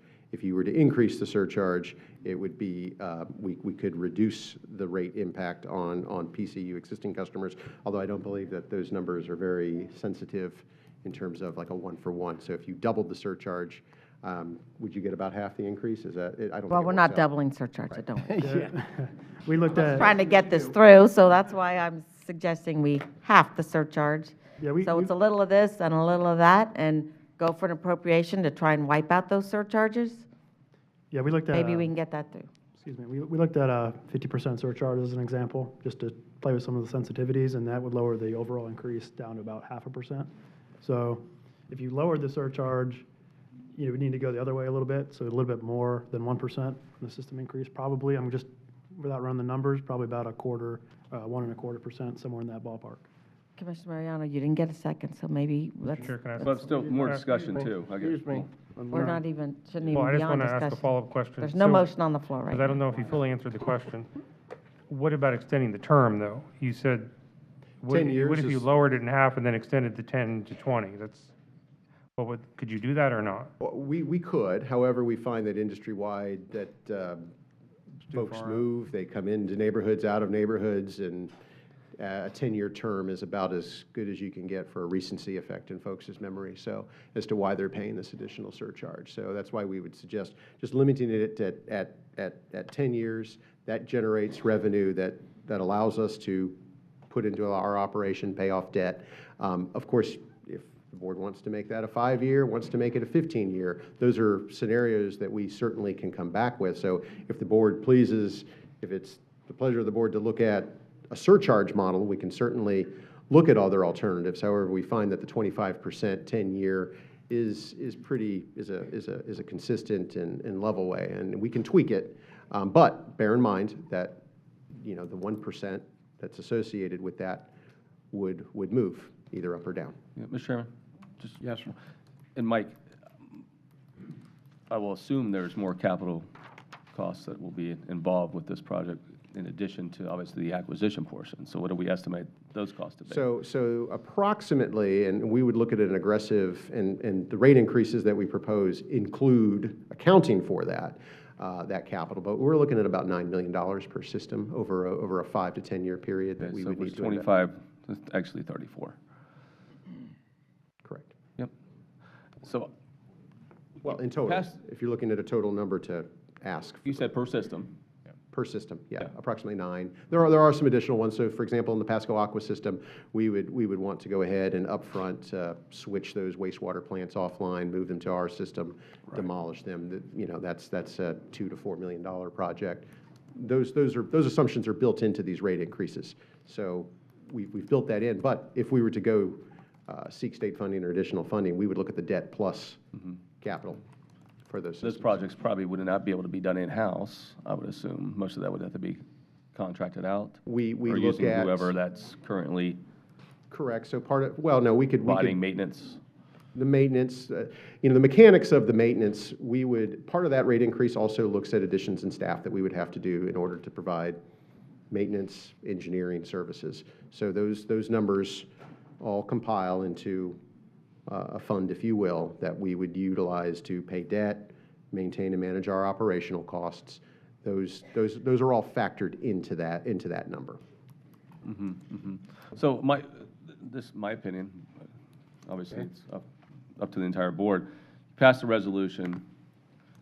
Obviously, letting the citizens know, letting FGA know you're moving forward. I don't think this section's really ready for prime time. I would agree with Commissioner Wells' statement. I think we need to bring that portion back because we're bringing other things to the table now. We can sit here, I bet we can discuss it for 3 more hours, but I think at the same time, if you listen to us and bring and take what we fed you, come back to us, and throw some of the other scenarios too, if we do get appropriations. We talk about coming back later, but why don't we have that included in the scenarios too? My opinion. Can we do that, or that create an issue? We got time. Well, we certainly can go back and crunch scenarios and come back to the board as quickly as possible to run through those. If we know with certainty that the board intends to acquire in fiscal year 20 the Aqua system, for example, we know that whatever the source of that revenue is going to be it a surcharge, be it state funds, I don't know the mechanics of the budgeting of it, but we can definitely plan for that. However, we can put that probably together in pretty short order. I don't know about next board meeting, but probably within a month we can come back with some additional alternatives vetted a little bit more in terms of how we look at that. But we will need some clear direction when it comes to how do we get our next rate resolution put together. Because fiscal year 20, the implicit assumption is that we are generating revenue in fiscal year 20 under new rates. And so that takes time. We have to advertise that to our customers. There are a number of steps that have to take place. So again, we can crunch scenarios rather quickly and present that to the board, but I'm hearing. And we need to come back to this side too, because obviously this is where the systems are located. So it wouldn't be able to happen in Dade City. It would have to happen in Newport Richey. Mr. Biles? So I don't know what the pleasure of the board is, but I didn't hear a motion on alternative number 1, and I'm trying to limit the number of scenarios that we ask the financial team to look at because there's an infinite number of different possibilities we can look at, and I'm trying to limit that to the ones that are more probable, which is where we came up with these 3 or 3.5, if you will, different alternatives. We can go back and look at them, but I'd like you to at least dial in on look at on one of these and then look at how different things impact that one. So if the board would go with, say, alternative number 3 that we recommended and say, okay, go back and look at different alternatives with respect to surcharge, how does that impact the rate, what different types of appropriations would impact the rates, how would we apply it? We can do that within the confines of that one alternative. In parallel to that, we can actually, it doesn't impact the budget building process, right? And we can do that, and we can come back to the board in 4 weeks at the second meeting in the 26th of March and walk you through that. I'm just, the more alternatives you give us, the harder it is to go back and come back to something that you look at. And so I'd like it constrained to a certain extent.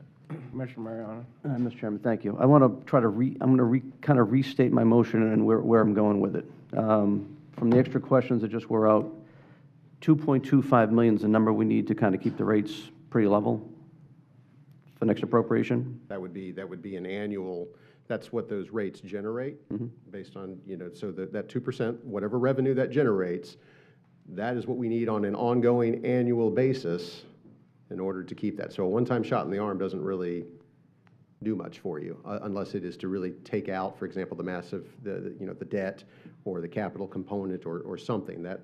Those are the things that we can work with there. All right, now the state revolving fund that the Aqua system qualifies for, it takes a rate down of, is it like 5% down to like 0.05%? Well, so we are in the middle of having those discussions with the state. The state revolving fund in and of itself is a great idea.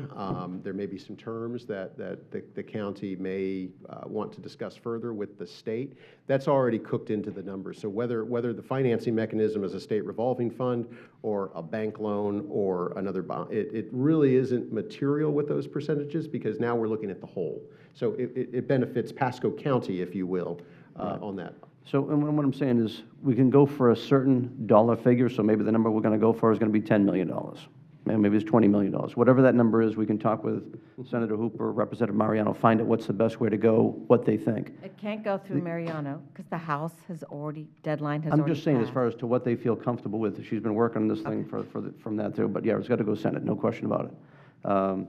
Try to work that number. And then from there, I think if we're going to focus on something, the words, I think, in option 1, the county increases the county water rate by up to, that gives us all the flexibility to get that number down. You'll come back to us, maybe it's after session, maybe after an appropriation, then we can hammer out what that number's going to be. And then we kind of figure out what we want to do from there. But at least you get something to go work on. You get something for the Senator Hooper to go work on that we can go shoot for that number. And then from there, it can come back to us for a final approval, but at least we can put the hammer down and say, here's what we're trying to do, here's what we want to go do. Hillsborough County did it, we want the help to be able to do it for our citizens. Alternative number 1 is simply a 0% surcharge, is really what it is. Yeah. And so really what we're talking about here is, does the board want staff to consider a different surcharge, or do we need to look at, as you're saying, look at alternative 1, where we're going to take the surcharge off the table, and we can look at that. We can come up with various scenarios. It's just simply an income line, right? If we get 10 million, 15 million, 43 million, whatever the number is, that will change what those percentages are. So I think what we would like to know just is, do we need to be looking at a range of surcharges, or should we be focused namely on perhaps getting some additional funding, whatever the source may be? Bring both back. Or both, I mean, and bring that back. I mean, we can look at that combination in alternative 3 as well, but again, the more permutations, the more complex the array of solutions and recommendations will be. Okay. Chairman, real quick, and Mr. Wells. Mike, we're all in agreement. We're going to do something to help these residents, period. I mean, something's going to be done. We just need to figure out what the number, what it is, and it's important. But we've all agreed that something will be done starting in 2020. We just got to figure out what that is. And again, I have some answers. We want to do what's fair for everyone, and I'm not, at this point, I don't know exactly what that is, but I'm willing to do whatever we need to do to make this happen, to give the residents relief. I just don't know what it is today. But if we give you a direction, say on number 1, and then you look at those scenarios and come back to us, we also have time that we can be working ourselves on looking at those, and just a little more time. That's correct. To give you that exact direction we need to go. And keeping the rates lower for all our citizens in Pasco is very important.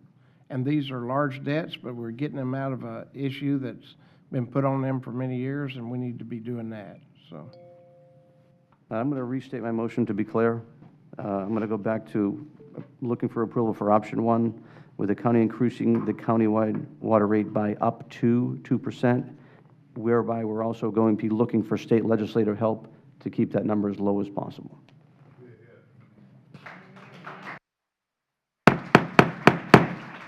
I will Can't do second the that. outburst, thank you. That was a second? Is there a second? Up to. Up Up to. to. With no surcharge, to be clear. You second? I second. Okay. All right, I have a motion and a second. All those in favor say aye. Aye. Aye. All opposed, like sign? Motion passed. Thank you.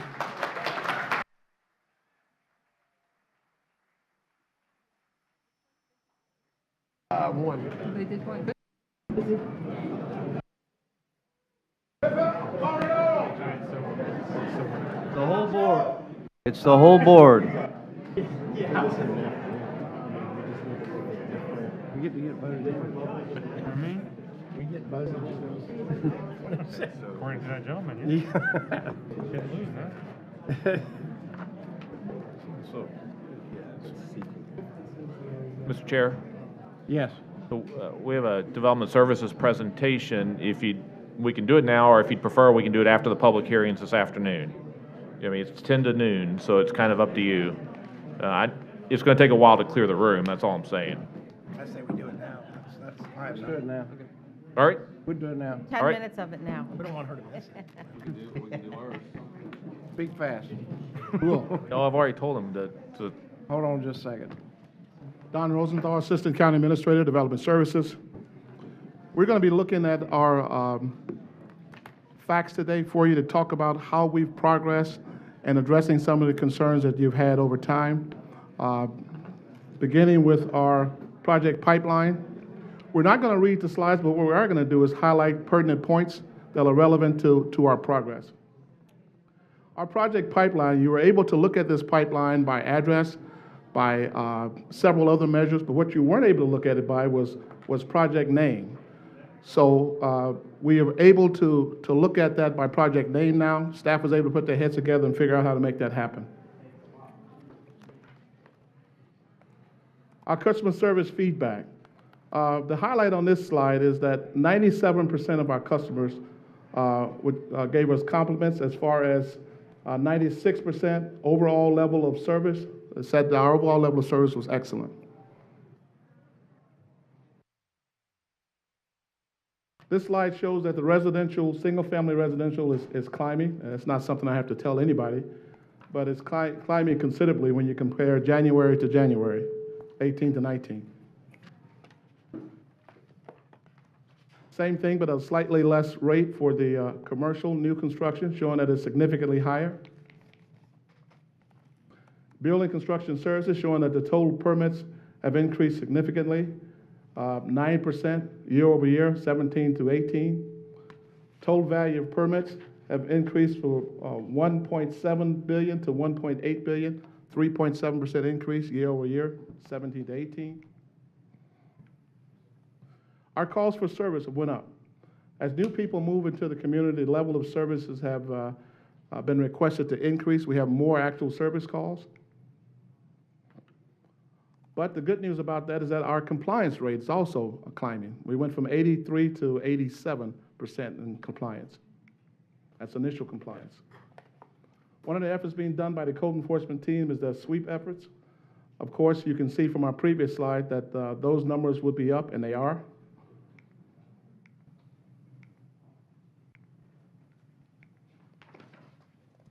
I think you're done. going through the public hearing stuff this afternoon. Okay.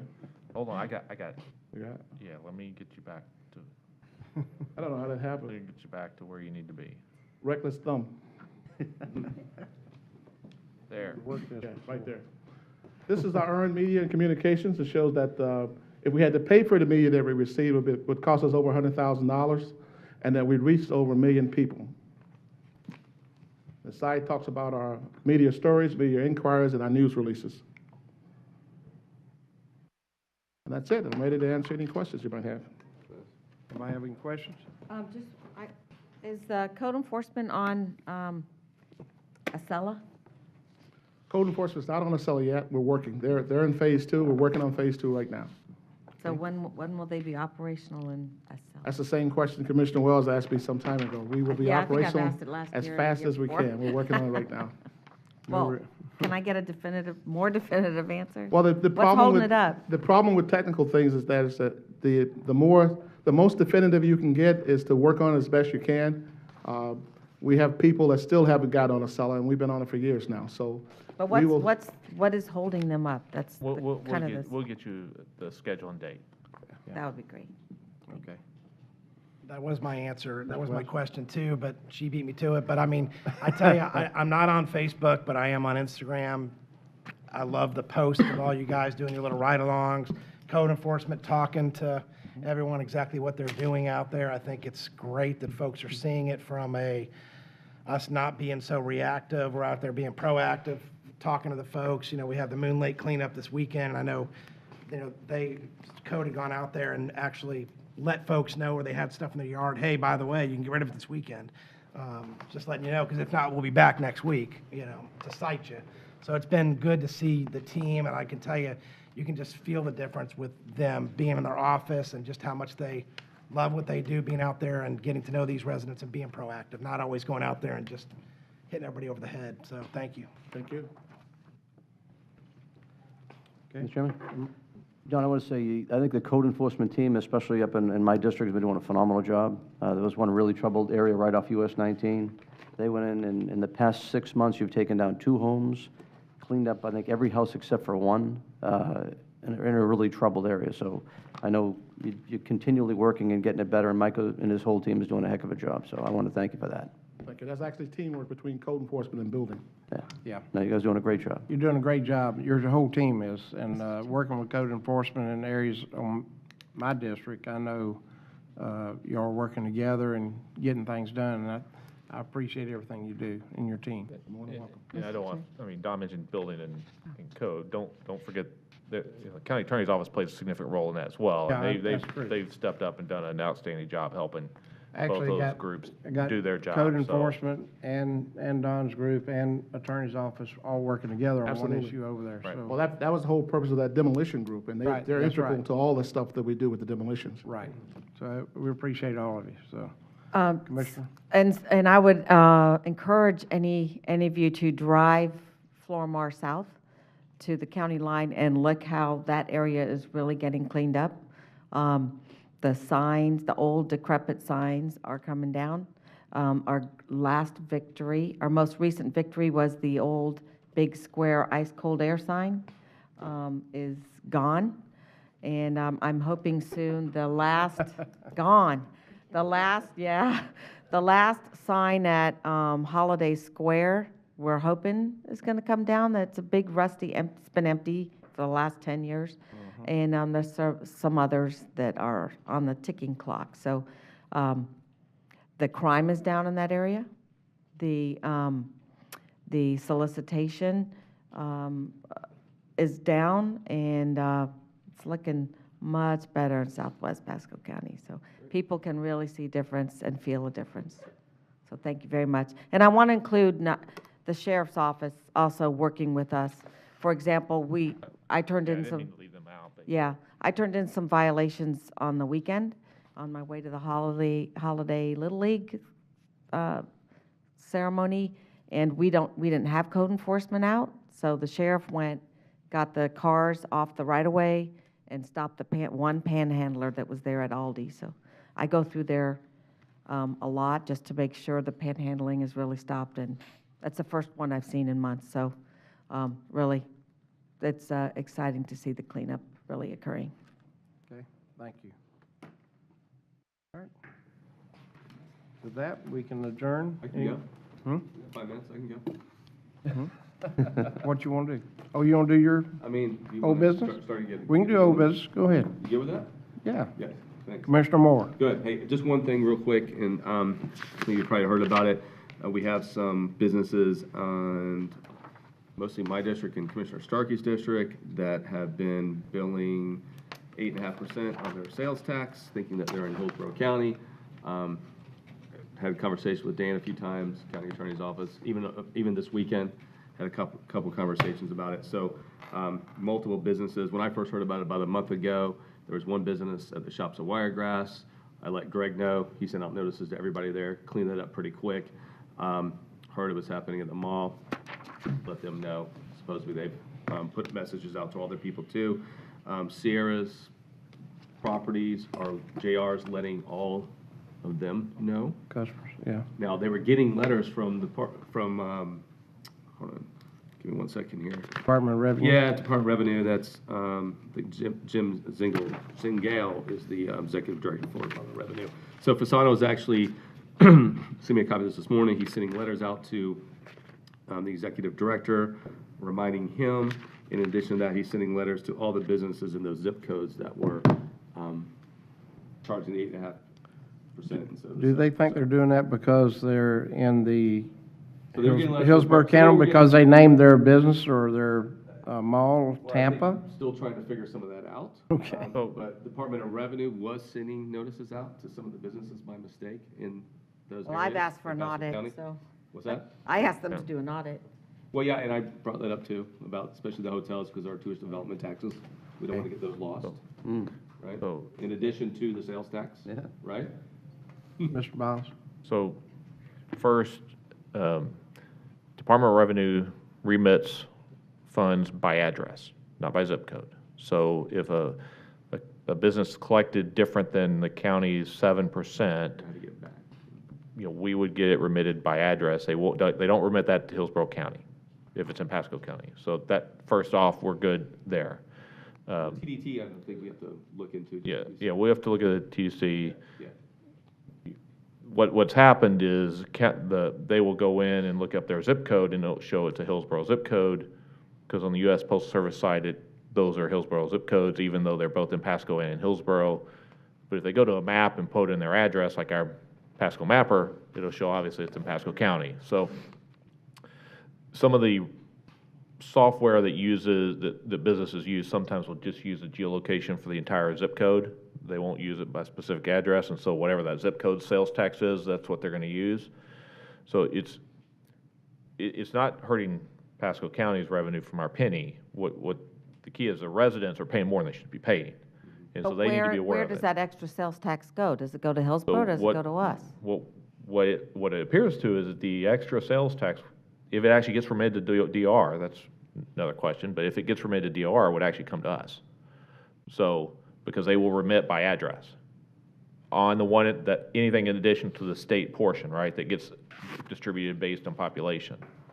So there's still some questions out there, but if a customer, say they lease a vehicle and they are in Pasco County, but they leased it from a Hillsborough car dealership, they need to check their lease payment to make sure they're not being charged Hillsborough sales tax. They should be paid sales tax based on where they live.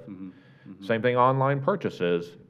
Those people that live in those zip codes, Odessa, Lutz, zip codes, need to make sure that they're only being charged Pasco sales tax for online purchases. That's the other thing that I'm seeing a lot of, is the online purchases, they're getting charged at 8.5%, not 7. Yeah. So that's a little harder to, but it's a private transaction they got to solve. And as we know about it, as the tax collector knows about it, he's noticing the businesses. We've talked to the businesses. They're correcting it. It's a little hard on the online sales side, but both the tax collector's working hard, we're working it hard. The Department of Revenue has the right maps. So if you happen to be the one that was in the paper this weekend and sending 8.5% to the Department of Revenue, we're getting back, based on the map, that sales tax. So it's also important for, the businesses, just think about this. Who'd you get your permit through? Who'd you pay your impact fees through? Not hard to figure out. You're in Pasco County, That's right? true. It's pretty clear on the map where the line is. Yeah, so. yeah. And then, like you mentioned, some of it's not just in that area. It's actually up all the way up into the Odessa area, because that shares a zip code too. So I think it's getting cleared up. But again, Senator Fasano is sending out a letter to the Department of Revenue to help clear that up on their side, in addition to letters to the business. Is that everything? A friendly reminder that you are in Pasco County. But if people got charged that, they need to go back to the business and ask for the business to refund that 1.5%. Correct. Whether it be 50 cents or, $200, whatever it could be. Right. And they should be obligated to return those funds to them. Right. And that's a private transaction. They need to solve that on the private transaction side. They're not going to be able to get reimbursed from the Department of Revenue. Right. Or from us, because we're not going to be able to have visibility on that. That's all I have. That's it? All right. And Well, Mr. Chairman, before we close, if I could do a little introduction? Oh, yes, please. And Diana Jerome is out in the audience from the Pace Center for Girls. She's the Community Engagement Manager. We had a student come last week, and this week Emily was here last meeting we had as well, but Alexis is here, kind of watch the government go, so I think she got to see a lot of good stuff today. Yeah. And Emily's kind of on deck circle, and she'll be setting up the next meeting here as well. So, Okay. but thank you Very very good. much for coming out. Hope you had fun. Yeah. Yeah, you want to say something? I'd like to thank Pace for the opportunity to be able to come today. It was very cool. It was very nice to be able to sit up here and understand what you guys go through on a monthly basis and on a daily basis as well. So Yeah. I'd like to thank Jack Mariano for letting me come and also Mike Wells. Thank you. Yep. Thank you for being here. Well, appreciate you coming. Thank you. All right, at this time, we'll adjourn for lunch break, come back here at 1:30. I'll go to you guys. Those are my.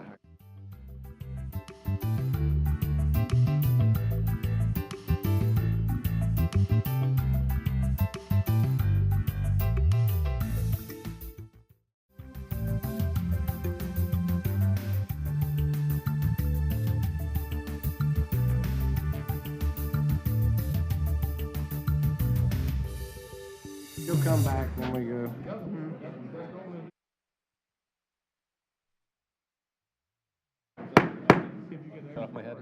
Good afternoon, everyone. I would like this time to call back to order the Pasco County Board of County Commissioner meeting of February 19th, 2019. I would like to remind everyone to please silence all electronic devices at this time, and we'll start with resolutions. Resolution 1. Do you want any public hearing? No, we don't speak. They're on On the agenda. public hearing. Okay, RS1, is there anyone here representing Animal Services or Clerks for a Cure? Here's Mike. You could come forward to the podium, please. This is so nice that you did this. Thank you.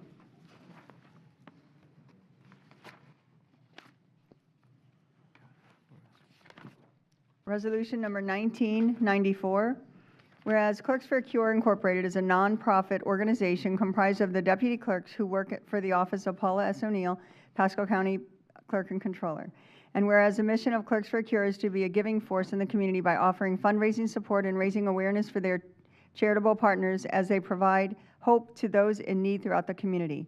And whereas the deputy clerks of Clerks for a Cure worked diligently through 2018 by contributing their efforts towards making a difference and being a giving force in the community. And whereas collectively, they organized an assortment of exciting fundraising events and activities, including but not limited to raffles, off-site bingo events, an annual golf tournament, local car shows, and competition with live entertainment. And whereas in 2018, Clerks for a Cure raised a record $32,726.14 in funds through events, activities, donations, and from support of their Helping Hand sponsors, which they generously distributed to local organizations such as the American Cancer Society, the Thomas Promise Foundation, Farm Workers Self-Help Incorporated, and Pasco County Animal Services.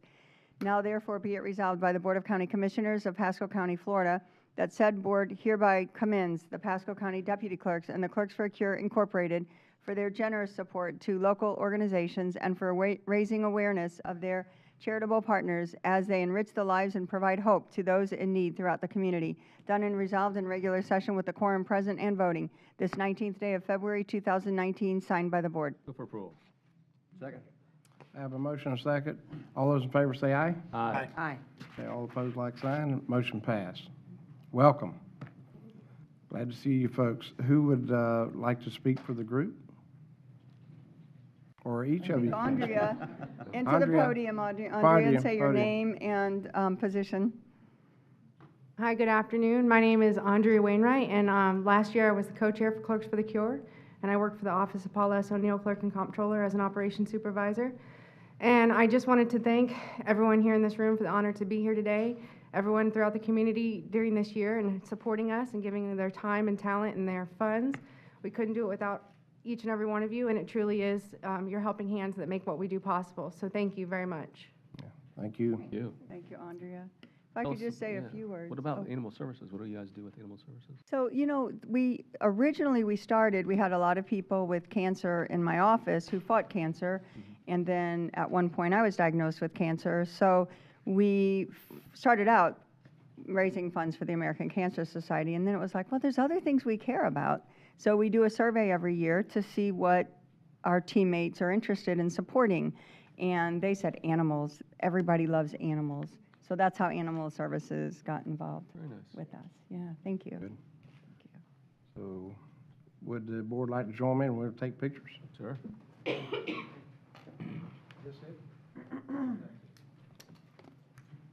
Who has the proclamation?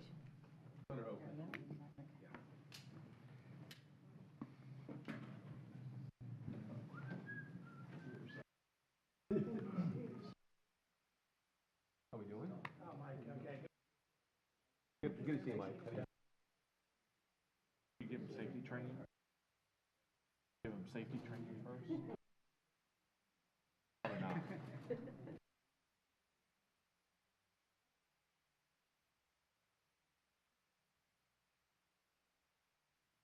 Where's Mike at? In here.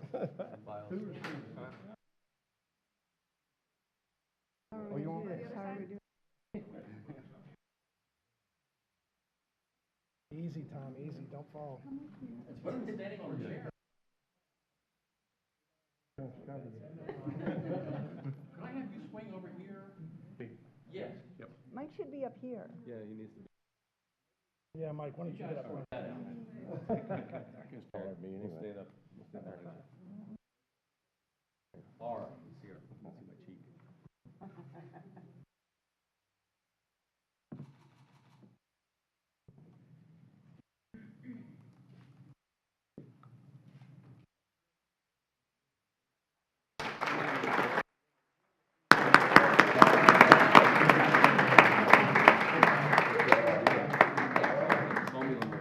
Great job, Mike. This meeting.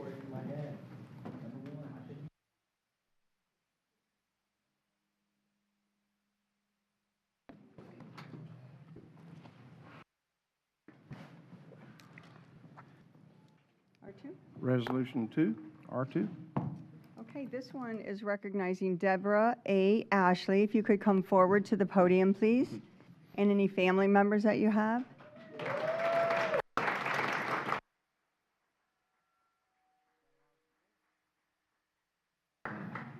There's some positive. Resolution number 1998.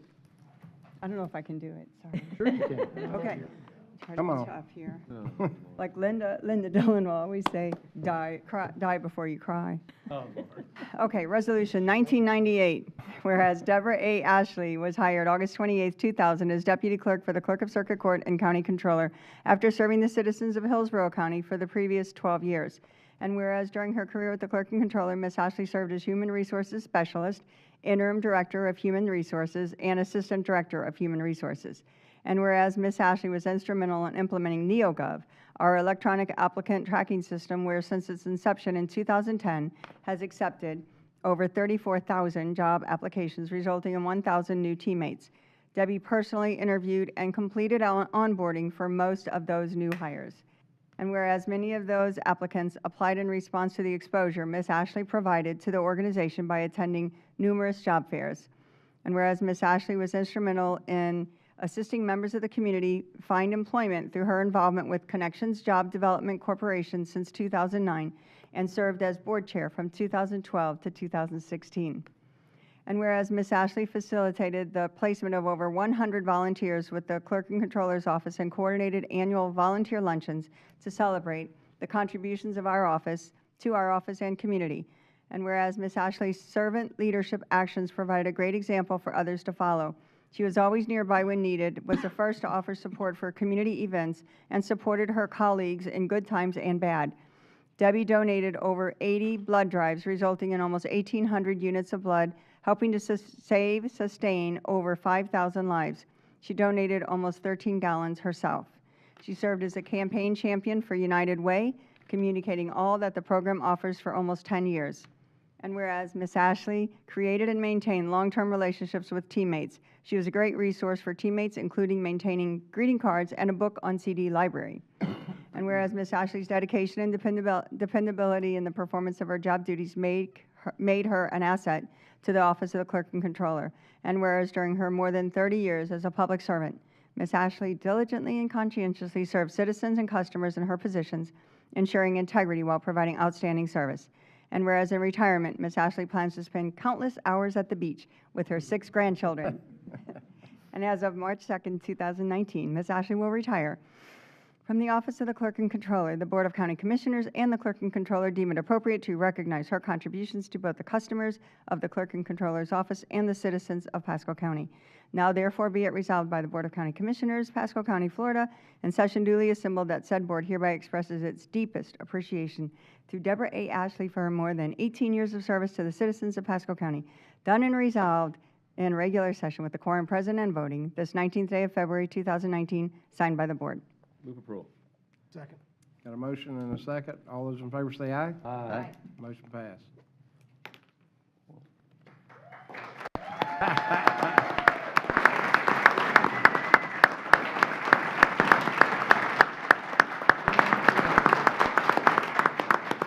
I'm not sure, but it seemed like the staying at the beach with grandchildren was something you just broke on to somebody today up there at the podium.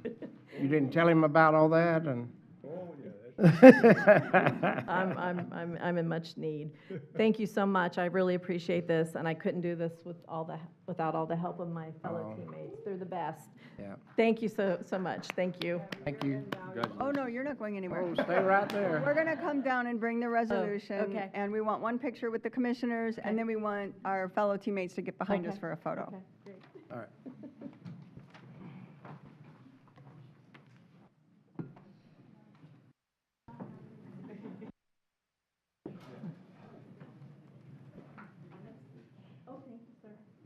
Congratulations, and God bless you. All of this many years. Congratulations. Nice work, sir.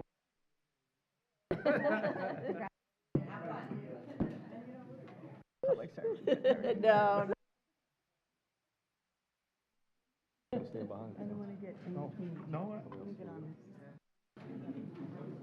Get on Phil, where are you? this. Try to get someone to take a picture. No, you get in there next to your wife.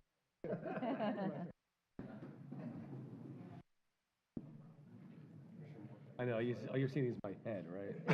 Sorry. Always Paulus, he's always in the way.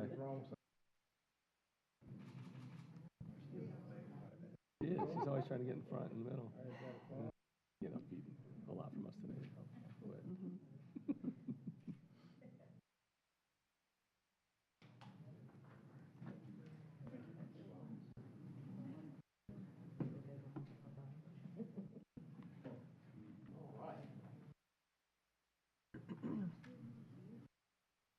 If we could ask teammates to come behind and then We can they're stay in the back coming. if you want.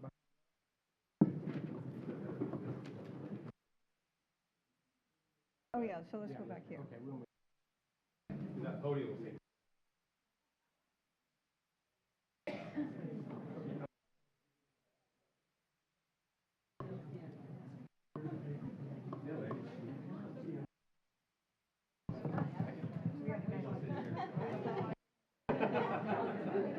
You think Paula got her flowers or something?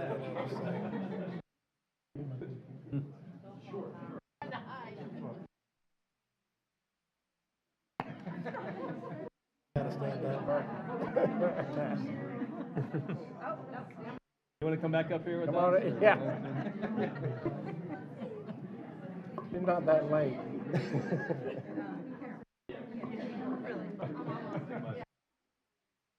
I didn't know we were doing that.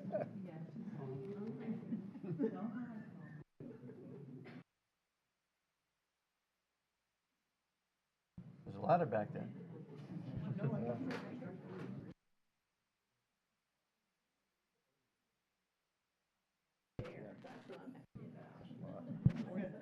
Come on, Rudy.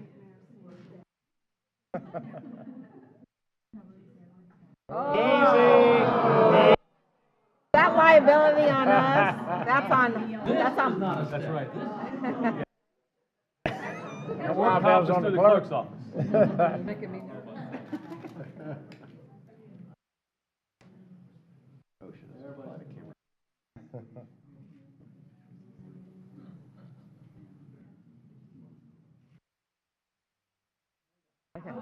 A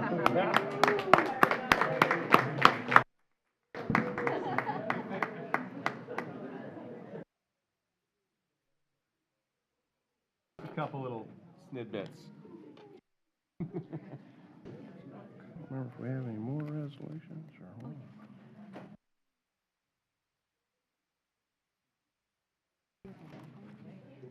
Oh, we do? Has she Trying to see left what yet, or else. she's still? Oh, okay. We got another R3? Okay. Do we need to vote? Who does? Who has a walk-on? Move to approve, walk on. Second. Got a motion and a second to move, approve the walk-on. All those in favor say aye. Aye. Okay, pass. By title only, Resolution 19105, a resolution by the Board of County Commissioners of Pasco County, Florida, expressing appreciation to Laura S. Saslow, Deputy Clerk for the Office of the Clerk and Controller, for her 32 years of outstanding service to Pasco County. Done and resolved in regular session with the quorum present and voting this 19th day of February 2019, signed by the Board. Thank you. Got a motion and a second. All those in favor say aye. Aye. The motion passed. Thank you. Okay. Let's see here. Now we will proceed with public hearings agenda, starting with P1, ordinances. Madam Clerk, do we have proof of item do. P1? We do. Proof of publication in the Tampa Bay Times, December 21st, 2018. Good afternoon, Mary Duke, Long Range Planning Division.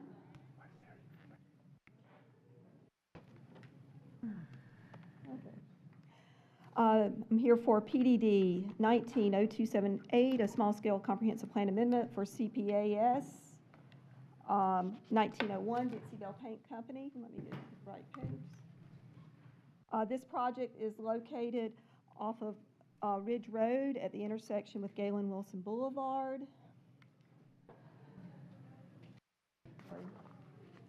To the west of the property are Radcliffe condominiums. To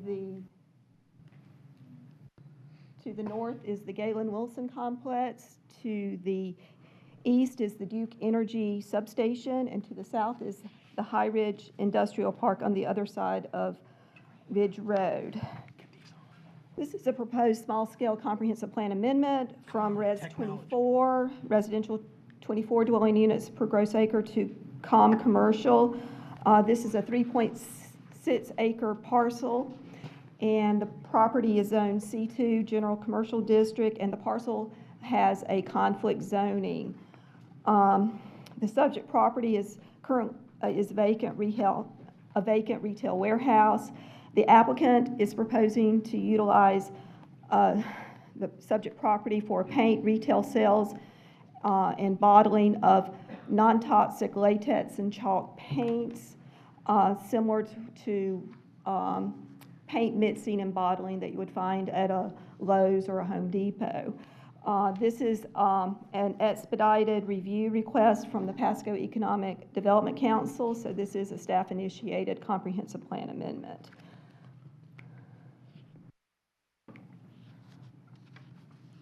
The inset on the existing future land use map in the bottom left corner shows the existing FLU is residential 24 dwelling units per gross acres.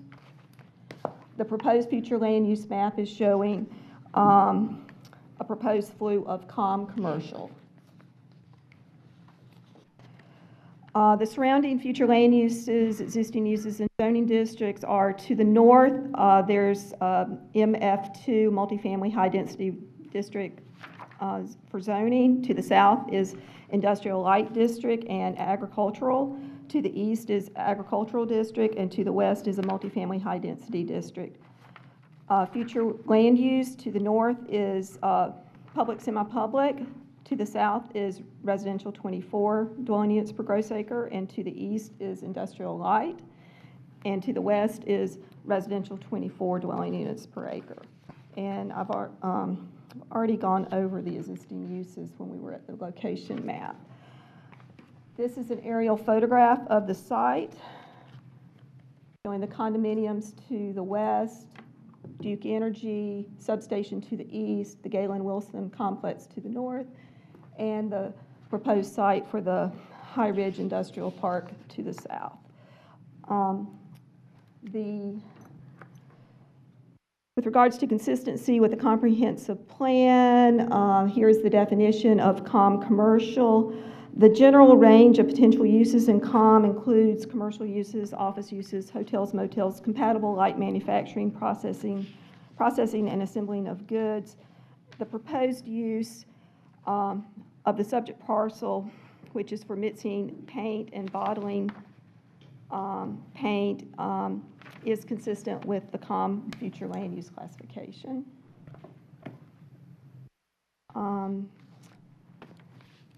The subject site is located within the Embassy District of the West Market area, and this project is consistent with Policy Flu 1.8.7 for economic development. Transportation needs assessment was required, which found a VC ratio, a volume to capacity ratio on Ridge Road of 0.96 and a 1.07 ratio on Little Road.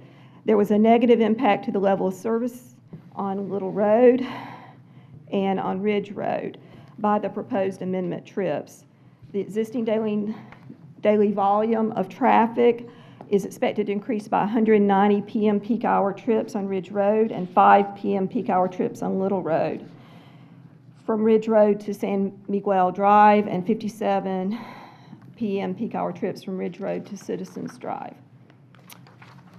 On January 19th, the local planning agency recommended approval of this small-scale comprehensive plan amendment to the Board of County Commissioners, and the recommendation is to adopt the proposed comprehensive plan amendment CPAS 1901 by roll call vote, amending the future land use map of the proposed comprehensive plan amendment CPAS 1901, amending the future land use map 2-15 and sheet 10 from Res 24, residential 24 dwelling units per gross acre to COM commercial, and authorize the chairman to execute the originals of the provided and direct the board's record department to distribute as set forth under the distribution section.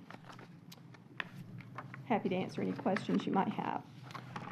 This time I have no one signed up for this item on our sign-up sheet. Is there anyone in the audience wanting to speak to P1? Seeing no one, move for approval. Second. Okay, I got a motion and a second. It's a roll call, excuse me, it's a roll call vote. District 2, Commissioner Moore. Aye. District 3, Commissioner Starkey. Aye. District 4, Commissioner Wells. Aye. District 5, Commissioner Mariano. Aye. District 1, Chairman Oakley. Aye. Thank you. Thank you so much. Motion passed. Thank you. We move on to P2. Do I have proof? Okay. Tampa Bay Times, January 11th, 2019. Good afternoon, Commissioners. Denise Hernandez, Planning and Development. Item P2 is PDD 19-0499, and today is the adoption hearing on this item. So I will read the ordinance by title, and I will ask the board to accept public comment and adopt the proposed ordinance by roll call vote.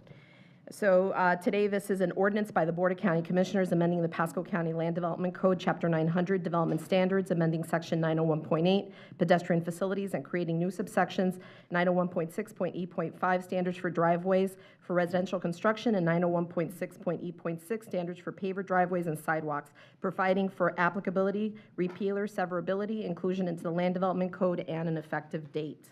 Again, I have a presentation I can bring to the board, the same presentation that was done the last time.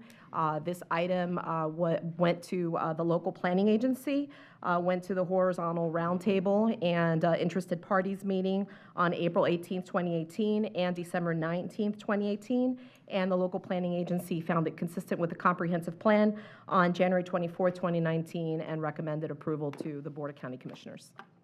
Okay. Commissioner, we already saw this, so. Got to take public comment. Okay. After I have no one signed up for this item on our sign-up sheet. Is there anyone in the audience that would like to come forward and speak to this item, P2? Move to approval. Okay. I got a motion and a second. Roll call. Sorry, I don't know who was first and who was second. So Starkey was first, and I'll just second it. Thank you. Roll call vote. Unless there was another. Roll call vote. District 2, Commissioner Moore. District 3, Commissioner Starkey. Aye. District 4, Commissioner Wells. Aye. District 5, Commissioner Mariano. Aye. District 1, Chairman Oakley. Aye. Thank you. Thank you. Move forward to P3. Do we have, We do have proof in the Tampa Bay Times, November 30th, 2018, and we have an affidavit of certified mailings and site postings. Mr. Chairman, Commissioners, my name is Ed Zodian. I'm get the mic, you're not, somehow not picking you up very well. Okay? better. Mr. Chairman? Yes. Members of the Commission, my name is Ed Zodian. I'm with Long Range Planning. The matter before you is the adoption hearing for CPAL 1810 Cypress Creek Town Center. It's a large-scale comprehensive plan amendment. It's PDD 190615. And I'll read the ordinance in at this point. This is an ordinance amending the Pasco County Comprehensive Plan, providing for a large-scale comprehensive plan amendment to the future land use maps, map 215, sheet 21, changing from ROR, retail office residential, to PD plan development on approximately 427.1 acres of real property located generally along State Road 56 at the realigned intersection of State Road 54, adjacent to and west of I-75 and north of the Hillsborough County line, and a text amendment amending the sub-area policy FLU 7.1.2 Cypress Creek Town Center, providing for a repealer, severability, and an effective date.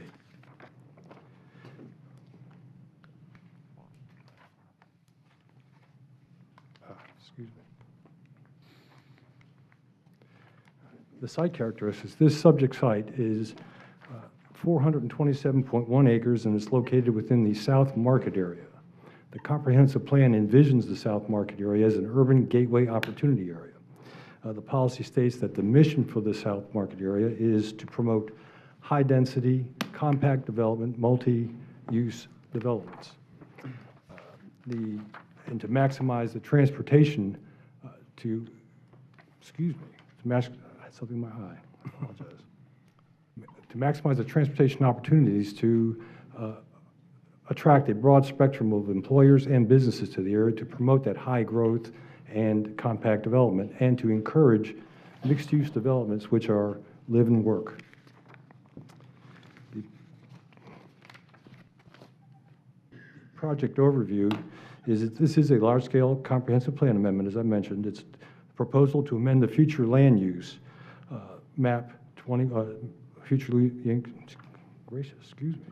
future land use map sheet 21 from ROR, retail office residential, to PD plan development.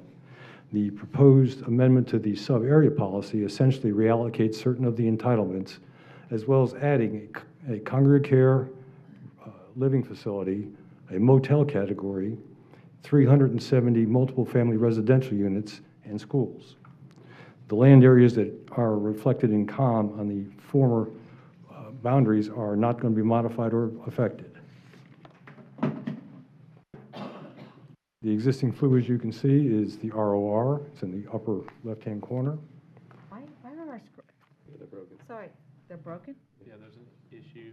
Your monitors aren't going to be working this afternoon. It's okay. Can't see Go that? ahead. I'm kidding, I can't see it. Go ahead and continue, sir. The proposed FLU, as you can see, is changed to PD.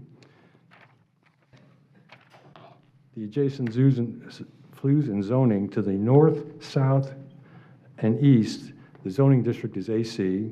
To the west is C1 neighborhood commercial, C2 general commercial, AC, and MPUD, and estate residential. The future land uses to the north is Res 3 Employment Center. To the south is Conservation. To the east is Res 3. And to the west is PD, a plan development, R3, and ROR. The existing uses to the north is agricultural and undeveloped. To the south is wetlands and undeveloped. To the east is I-75 and conservation. And to the west is retail, residential, and conservation. With respect to the consistency with the comprehensive plan, per the comprehensive plan, the intent of PD is to provide for a variety of land uses and intensities within a development site to preserve the conservation areas which are set out above and beyond those set out in the Land Development Code. It's to reduce the public investment in the services, to encourage flexible and creative site designs, and to provide sites for schools, recreation, and other public facilities. The general uses in PD, general range of uses, are mixed-use developments, residential developments with a range of unit types and densities, non-residential developments such as office, commercial, industrial, hotel, motel, congregate care facilities, schools, and attendant facilities.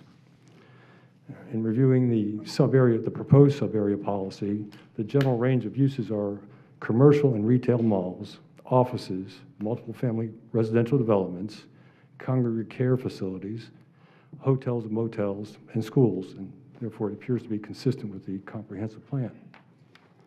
A feasibility analysis was performed, and emergency management had an initial concern about the residential nature of the congregate care facilities. However, planning and development consistently reviews those types of products as non-residential because of the stringent building codes that are required for that product. Emergency management had no other comments. A transportation needs assessment was performed, and the site was deemed exempt. So the proposed CPL is consistent with the comprehensive plan, and no further amendments are necessary in conjunction with this proposed amendment. The county will be collecting and utilizing the impact fees. In the event this amendment exceeds those costs, it has the ability to, and will address any overages with impact fees, ad valorem taxes, special assessments, and other items that are provide for revenue to offset this growth. The local planning agency and planning development have recommended approval. The DEO had no comment, and the recommendation is to recommend approval and adoption of this ordinance by roll call vote. And I apologize for my stuttering. However, I'll be delighted to answer any questions you may have. Okay, I have no one signed up for this item. Is there anyone from the audience want to come forward and speak to P3? Mr. Hobby. Mr. Chairman, Clark Hobby, Hobby and Hobby, PA 109 North Brush Street, Tampa, Florida. You all voted to transmit this matter to DEO about 6 weeks ago. Just wanted to thank your staff for your help, because what you're doing today is setting up Cypress Creek Town Center for success over the next 15, 20 years till its ultimate build-out, and the other agenda items that will be coming along later, assuming they're approved. We'll get rid of the DRI regulation, and this thing will be streamlined with county control only, that will allow us to proceed to the what was Phase 2 build-out of the entitlements. So anyway, appreciate your support. Happy to answer any questions. Thank you. Just make sure they all know it's Pasco County tax rate, not Hillsborough County. We have been well advised over the last few days. Okay. Move for approval. Second.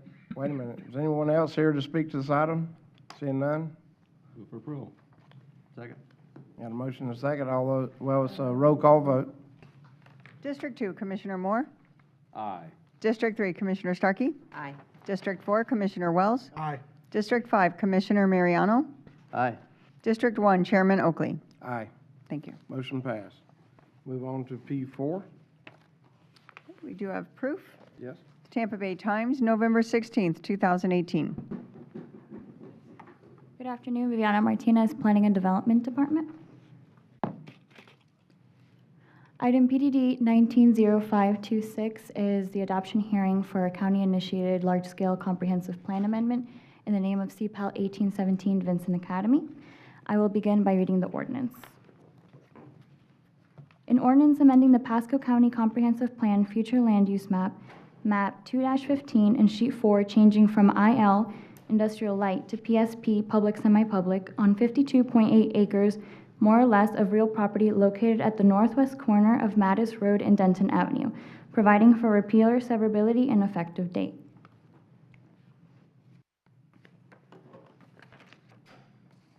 The project proposes to go from IL Industrial Light District, future land use, to PSP Public Semi-Public Future Land Use on approximately 58.2 acres. It is currently located in northwest Pasco County on the northwest corner of Denton Avenue and Mattis Road, both county-owned and county-maintained roads. Some of the surrounding zoning districts include AC Agricultural and I-1 Light Industrial Park District. Some of the future land uses include PSP, IL, and Res 6. I'd also like to mention that just east of the subject properties is the Mike Fasano Regional Hurricane Shelter, as well as the Florida Department of Health facility. Again, the project proposes to go from IL to PSP, and both properties are vacant and Pasco County owned. The majority of the future land uses surrounding the properties are PSP, Res 3, Res 6, and IL. The two subject properties shown are the only county-owned properties that are not currently PSP future land use designation.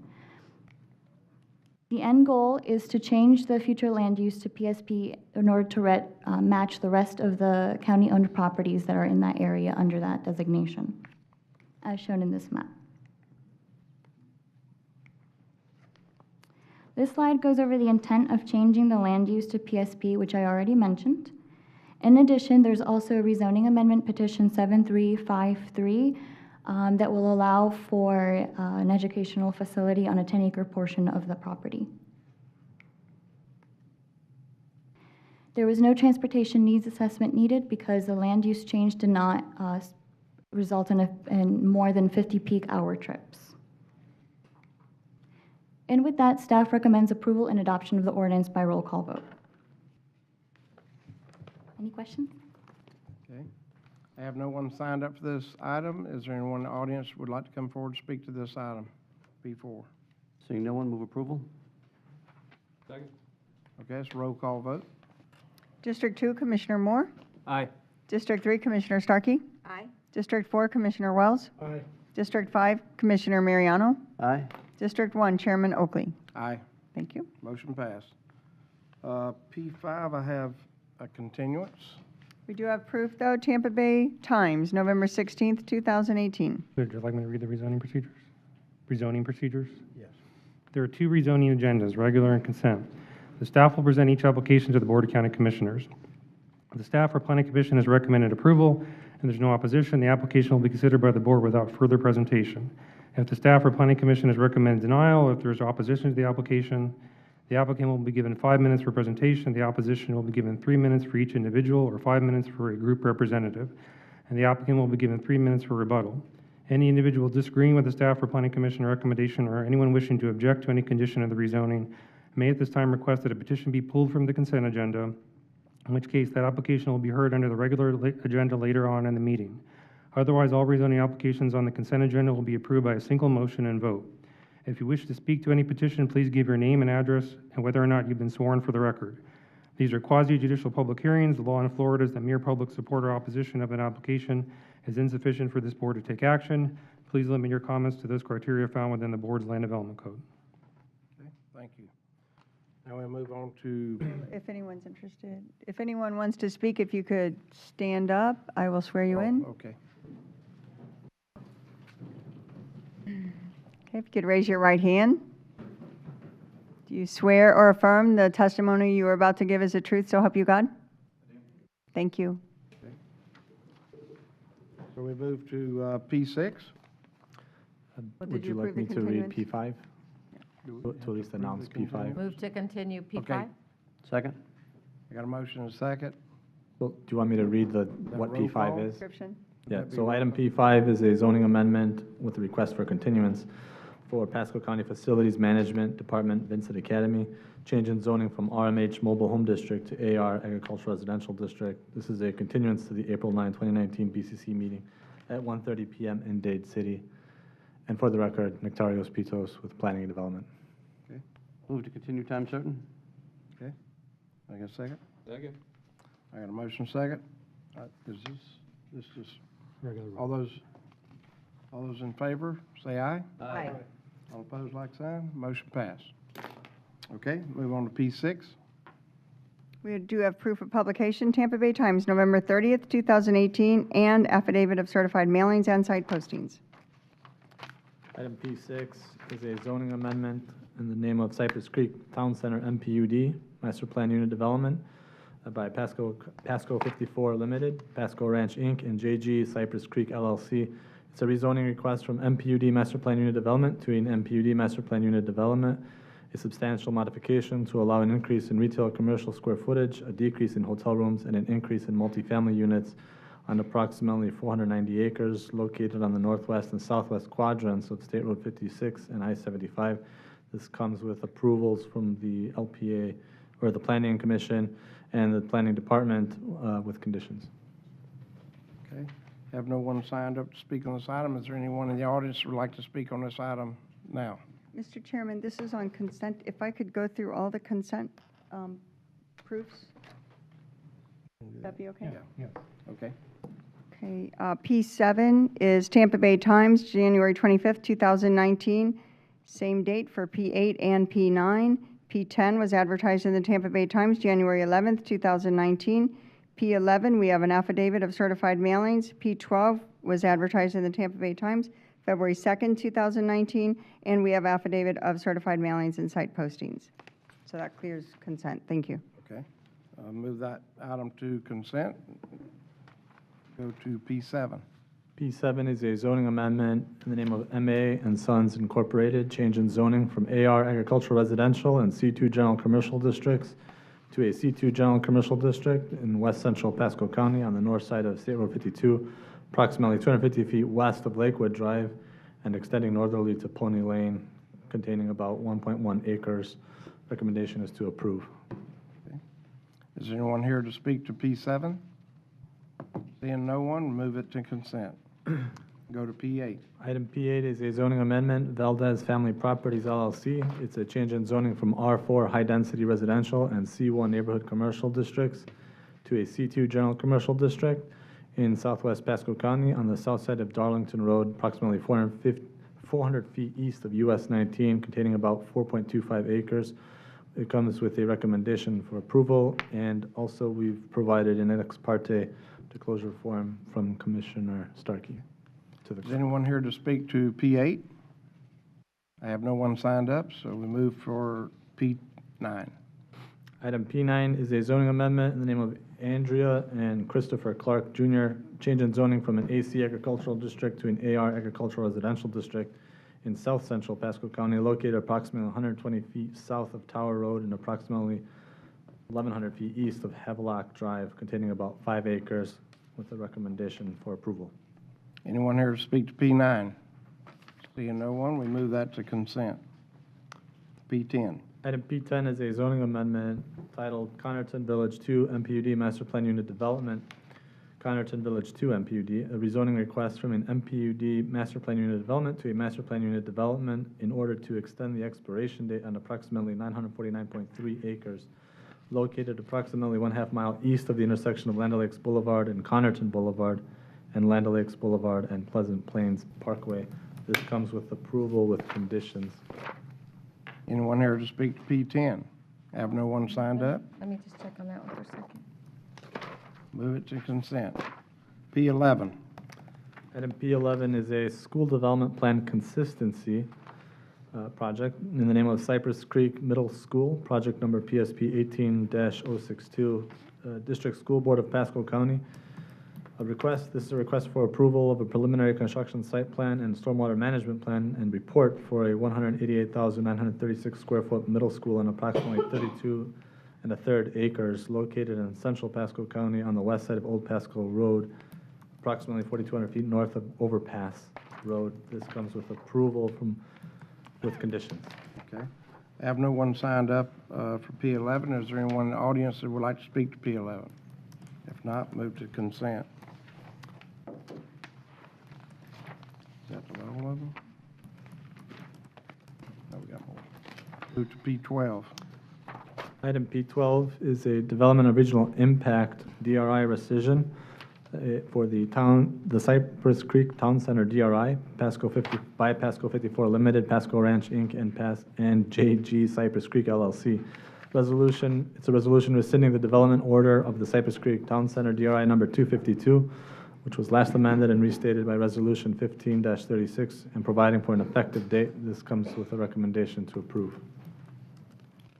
I have no one signed up for P12. Is there anyone in the audience who would like to speak to P12? Seeing none, pleasure of the board for all the consent Can you items. hang on one second? I just remembered there was one I was going to ask, and let me just ask the county administrator. Was there a piece of property that, I can't find which one it is now, that is going to have the Orange Belt Trail being affected by it on it? I believe it's south of 52. I don't remember which one it was. Which one was that? I might have pulled it out of my book already. Yeah, that's not on this agenda. It's not? It's not That would be in front of you on the 12th, I believe. Okay, good. I just Okay. remembered I wanted to ask. Move for approval of the consent agenda. Got a motion and a second to approve consent agenda. All those in favor say aye. Aye. Okay, thank you. Pass. We move on to regular item P13. We do have proof. Tampa Bay Times, January 25th, 2019. Erica Winlands, Planning and Development. I will be speaking on items P13 and P14 together, as one is a waiver request and the other one is a conditional use for alcohol, so it's just easier to present together. So do you want proof for P14 then, Mr. Chairman? 13, no. She's doing 13 and 14 together, Oh, she said. you're going to do them together? Yeah, I need. Proof for P14, it was advertised in the Tampa Bay Times, January 25th, 2019. Thank you. Item P13 is a waiver request, PDD 190472, and item P14 is a conditional use application for the sale of alcohol beverages to COP and CMBP, beer, wine, and only, on premises consumption in conjunction with the operation of a brewery, a tap, and tasting room with outside services of alcoholic beverages on a patio in a C2 General Commercial District. The applicant is requesting a waiver in accordance with LDC Section 402.3 F.9 for the sale of alcoholic beverages because a church is located within 1,000 feet of the property.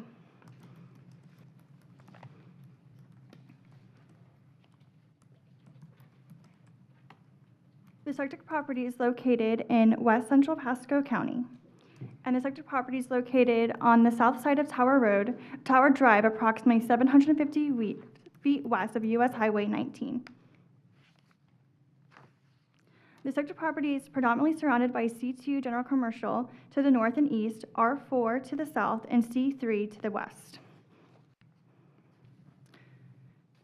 There is ROR Retail Office Residential to the north and east and west, and Res 9 to the south. Here is an aerial view of the subject site. Here it will show, this is where the church is located. It's about 600 feet north of the subject site. A scuba diving establishment is located to the east, and also there's a scuba diving shop to the north, and a stucco and stone specialist to the west. Site access is from Tower Drive, a 2-lane local roadway. And here is a concept plan that was submitted with the application. And with that, Planning and Development is recommending approval on the waiver request and approval with conditions on the conditional use request. And I'm here if you have any questions. Thank you. I have one question. Okay. In your findings of fact here, it says that in 1978, the clerk and controller approved the sale of alcoholic beverages at Skinny's Bar and Grill. Yes.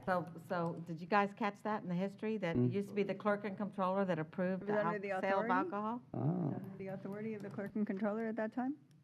That's kind of wild. I didn't pick up on that. Yeah. Denny's is still there. Denise Hernandez, Planning and Development, that's correct. In the early to late 70s, the clerk and comptroller approved and signed off, and we can show you copies of it. They're pretty cool. Yeah. Historical documents. Yeah. Thank you. We're under the authority of the clerk and comptroller. Okay, that it? On her? Okay. Molly? I have Comment. two people signed up for this item, so you want to read those? We do have Tim Foley and Suzanne Buchain. If you could line up and speak, you have 3 minutes. Thank you. Good afternoon. Good afternoon. My name is Timothy Foley of It's Craft Life Brewing Company, located, my home address is 17236 Monteverde Drive, Spring Hill, Florida. We are here to request a distance waiver and conditional use to expand our business to the west side of Pasco County as an extension of our successful business in central Pasco, specifically Land O'Lakes. Craft Life Brewing was the first brewery opened in Land O'Lakes and has served as a community hub for craft beer, live music, and support for local causes for almost 3 years. In addition to our local population, we draw people from many parts of the Bay, and some people even from national. To continue to grow, we need larger equipment and more space. We'd like to be the first brewery in Hudson developing a community of local supporters. We support many organizations, the Central Pasco County Chambers, Pasco Pride, Kidney Fest, the Tampa Firefighters Museum, Gulfside Hospice, and many other local fundraisers. Again, I'd like to thank you for your consideration, and I appreciate your time. Thank you.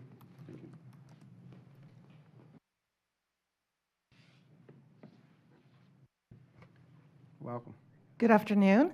I am Suzanne Beauchesne. I'm the Executive Director at the Central Pasco Chamber of Commerce, located at 1930 Land O'Lakes Boulevard, Suite 16, Lutz, Florida, 33549. I am here just in support of our very valued member, Craft Life Brewing, and I believe that the Hudson area would be very fortunate to gain a business such as this. He is a great business owner, a great contributor to the community, and he has created a really wonderful gathering place in the heart of Land O'Lakes, where otherwise it was kind of an undesirable building and unattractive and not maintained well. So he's created a really wonderful meeting place. So I just encourage you all to vote in favor of having Mr. Foley move forward with his business plans in your area. Thank you. Is anyone else in the room who would like to speak to this item? Seeing none? Nope, one gentleman. Oh, excuse me. Come forward.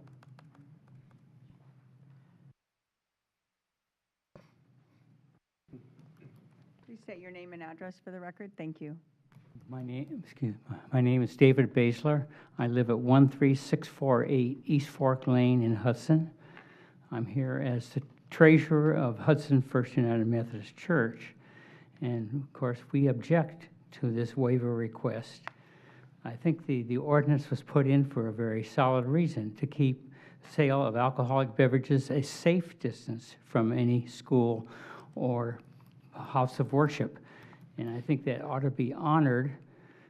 We have enough problems in that area with homelessness and et cetera, and we do not need anything added in there because we have children on occasion who are out in the property, and from this place of establishment, you can go around and go by our property, and of course, it could be people who are inebriated. We do not need that going around our property.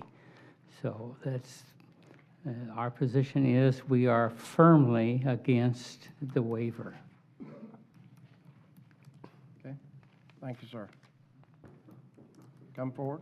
Can you put the map up to show the distance, the location of this place and the church, please? And wait, go back to that close-in that you had there. It looks like someone's storing cars or something, junkyard or? Yeah, what is that? What is that right now? Okay. All right, so he said, I'll just say it, he doesn't have to come up. So whoever was there before had a lot of junk cars there, obviously, so already it's a cleanup. Yeah. And show the distance from the church, because, you know, I normally really respect what the churches have to say, but in my opinion, it's blocks and blocks away, so. How far away is it? 600 feet. It's separated. Can't hear you. 600 feet. 600 feet away? But look what it's separated by, that's what's swaying me. if you can tell, I don't know if you have a closer map you can pull it up on. You've got their parking lot with double roads, then you have a wooded area, then you have the north side of Amberjack Lane, the south side of Amberjack Lane, again wooded, then you have Tower Drive, and this is on the south side of Tower Drive. So. Okay, we have a gentleman wanting to speak to the item. Please state your name and your address. My name is Ken Schaefer. I live at 14112 Roller Lane in Hudson. And regardless of how this turns out, I wish to hope that the owners are able to establish a profitable business. I appreciate what they do on behalf of the community. And we have people in the family who are very knowledgeable in beer and appreciate the subtle nuances. I would like to cite an historical precedent, however. About 10 years ago, there was a winemaking business located on Mile Stretch Road, very close to a church, and it was open for several years, and then someone discovered the ordinance, the distance from the church ordinance, and at that point the business was allowed to continue, but the consumption or tasting of alcohol on the premises was forbidden, so that had to come to a stop. So in one respect, one asks, why do we have a law and then ask for a waiver with respect to that particular law?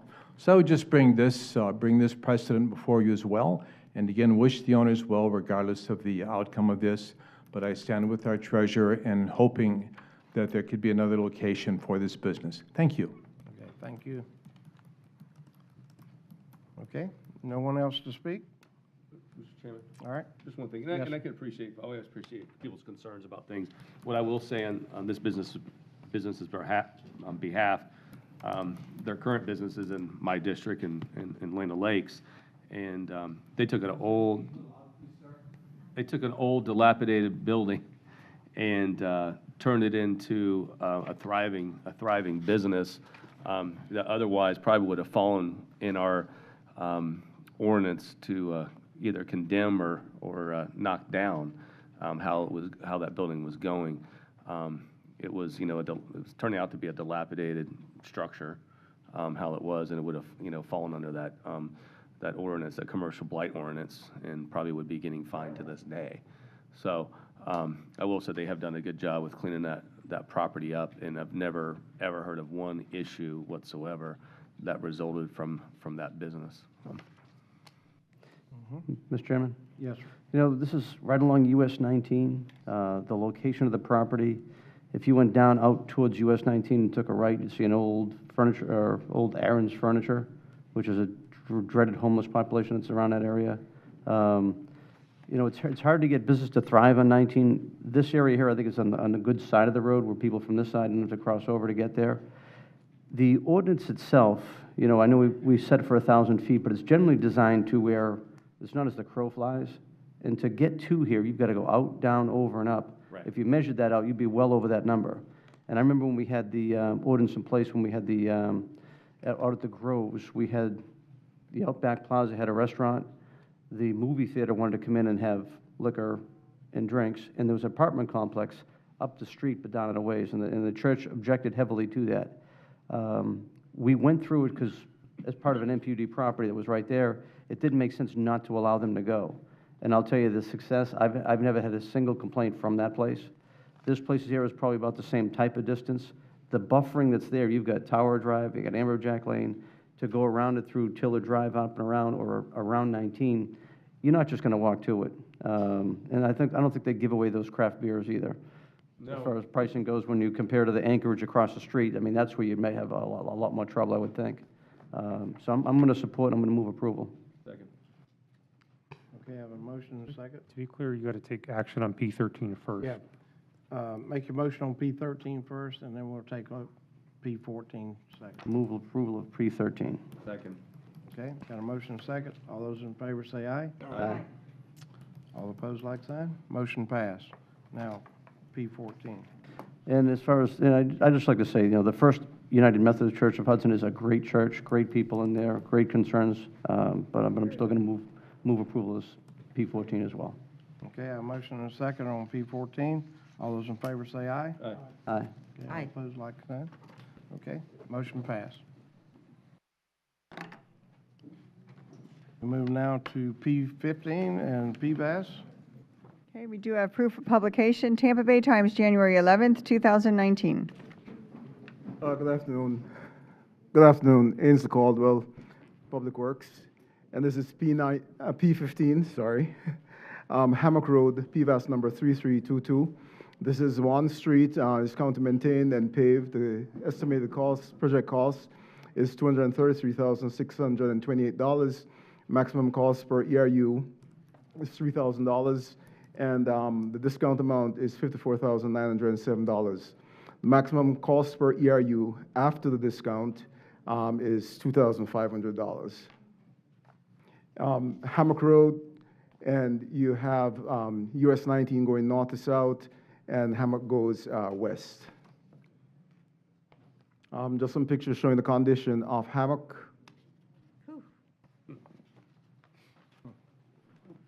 Pretty rough.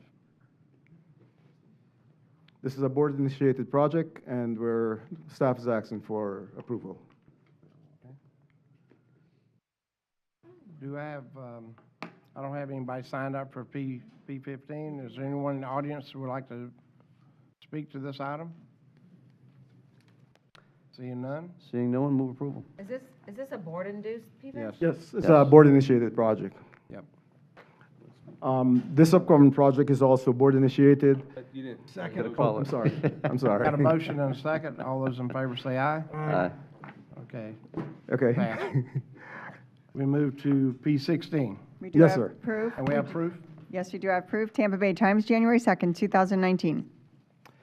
This is also a board-initiated project, Johnson Road, PVAS number 3324. This is one street, county maintained and paved. The total project cost, estimated project cost is $260,000, $165. Maximum cost per ERU is $4,600.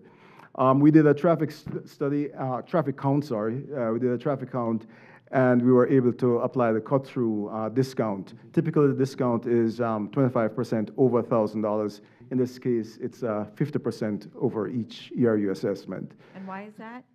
Because it functions as a cut-through road. So, okay, so because the traffic was heavy. Yes. Okay. The cut-through, yes. Okay. What's the total cost if you got 50% discount? It's 100. The county's contribution would be 130,100. But the PVAS amount? And the PVAS amount was reduced from 4,600 to 2,300. Okay, very good. Yes. In terms of location, you cut through from US 19 going east, and then Zimmerman going up to 52. Just some photographs showing the condition of the road. Johnson Road near US 19.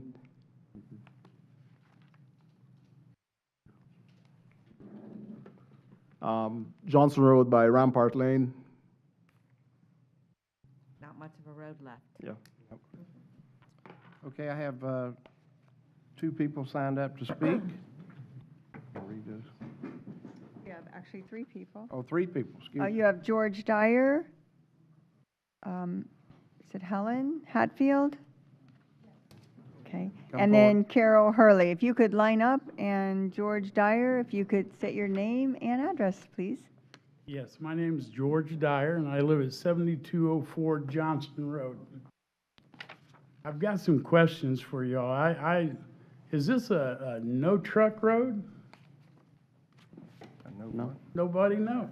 No truck? At Well, I don't 19, at 19 there, and where the liquor store is, right where you come off at 19, there is now a tow company in there. And there's a detention pond in there that has been filled at least halfway, maybe more. And it really floods James Road now. Then there's a lift station down at Scallop and Johnson. There was water there today, standing in the road when I got ready to come here.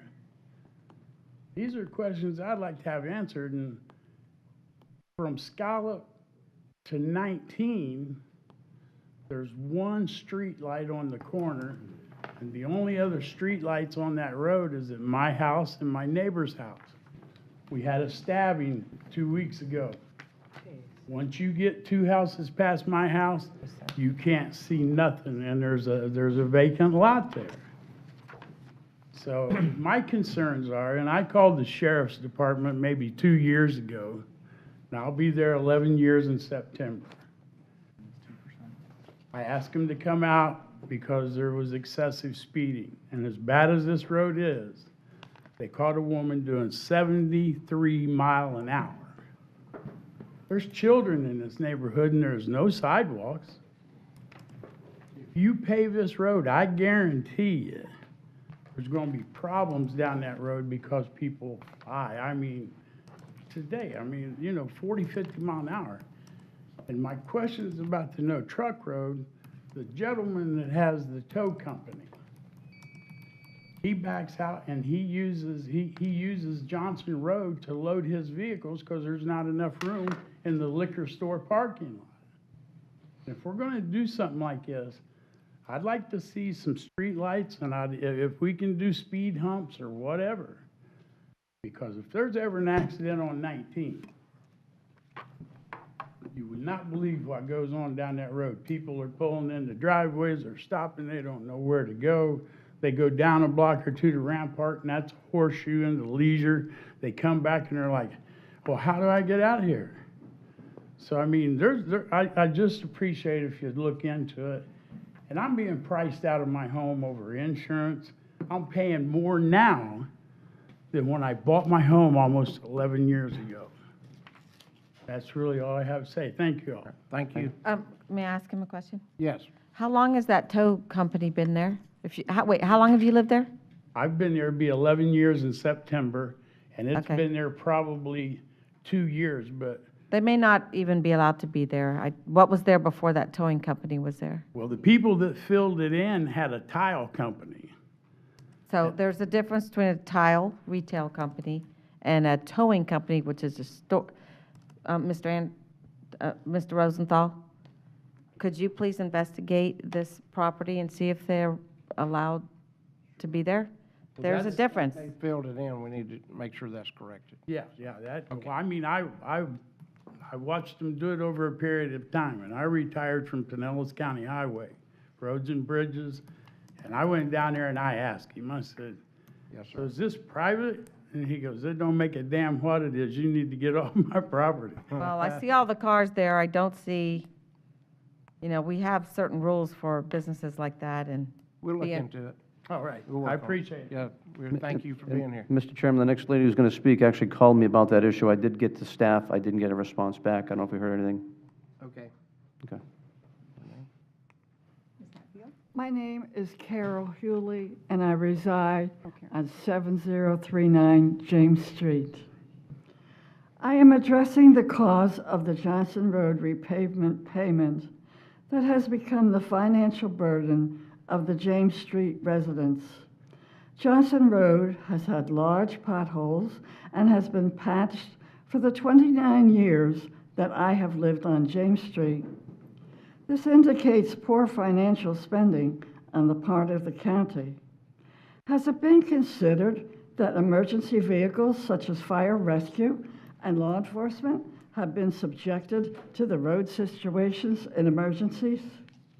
A auto transport company uses Johnson Road to load and unload vehicles for a company and also causing obstructive vision.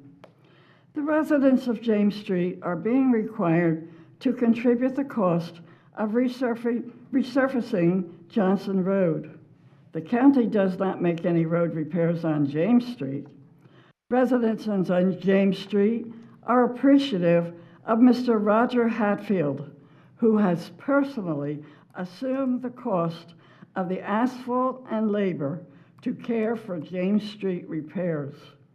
How unfair is this as a taxpayer also? We, the residents of James Street, use only approximately 200 feet of Johnson Road to enter US Highway 19, as James Street is a dead-end street. Rampart Lane and Scallop Drive are both crossover streets using Johnson Road. Leisure Lane must use Johnson Road. The residents of Gulf Highlands use Johnson Road to access US 19. The county has stated they can cross over Johnson, so therefore should not be responsible for any financial support. They are undoubtedly using the next street over to avoid the condition of Johnson Road, but I am confident they will resume using Johnson Road once it is resurfaced. I am a proud tax-paying resident of Pasco County, but the financial burden on the James Street residents for this project is unethical and uncalled for. Thank you, ma'am. Yes, ma'am. Good afternoon, everyone. I am Nina Hatfield. I live on the 7139 James Street, and I'm here to give my voice, but not to vote. I understand that right to voice, not to vote. I just don't understand. If we don't have right to vote, how come we are asked for money to pay for the road? I have to agree with Ms. Carroll, my previous. We are basically poor neighborhood. We don't have money. In your letter, what looks to me mandatory, you even spent 2, maybe even 3 pages explaining how we can take a loan. Let me tell you something. My car is 18 years old. I am working in the St. Pete. I'm driving on the daily basis 2 hours. If I have to take a loan, believe me, I would choose to buy a car safer and better than this one. This one, even paint start falling off. So that is just one example from real life how financial situation is. And almost all neighborhood have similar or maybe same issues. A lot of them are sick, paying expensive medications. And now on the top of everything, we have to pay for the road, which everyone using around. You're saying by regulations, they don't have to use, they can go across. In reality, believe me, they're using heavily every day. So I'm here to ask for understanding for all of us and to work hard. All of you know regulations, all of you are smart, and you are in the position to find a way how we can make that neighborhood better looking, what all of us would like to see at one point, but do not be such a burden on our back. I would really appreciate it. Thank you. Thank you. Yes, sir. Please state your name and address. Roger Hatfield at 7139 James Street. Kudos, ladies and gentlemen, for listening to us. Also, I think I fell asleep twice back there. I don't know how you guys do it. So, sorry. But I have a couple questions on that with Johnson being from US 19 to Zimmerman. Now, Zimmerman goes to 52 to Ranch. Now, that was paved with non-assessment, I think in 04 or 05, somewhere back in then. It basically does the same thing. It goes to Ranch Road and Tees. Ours goes from US 19, goes to Zimmerman to that road and Tees. There's no stop signs in between, anything like that. It looks to me like it's more of a main access because there is a lot of traffic on that road. As far as getting it paved without assessment, that would be fine. If it's not to be paved without, with assessments, it's been that way for 30 years. It can be left alone at that fact. There's another thing here.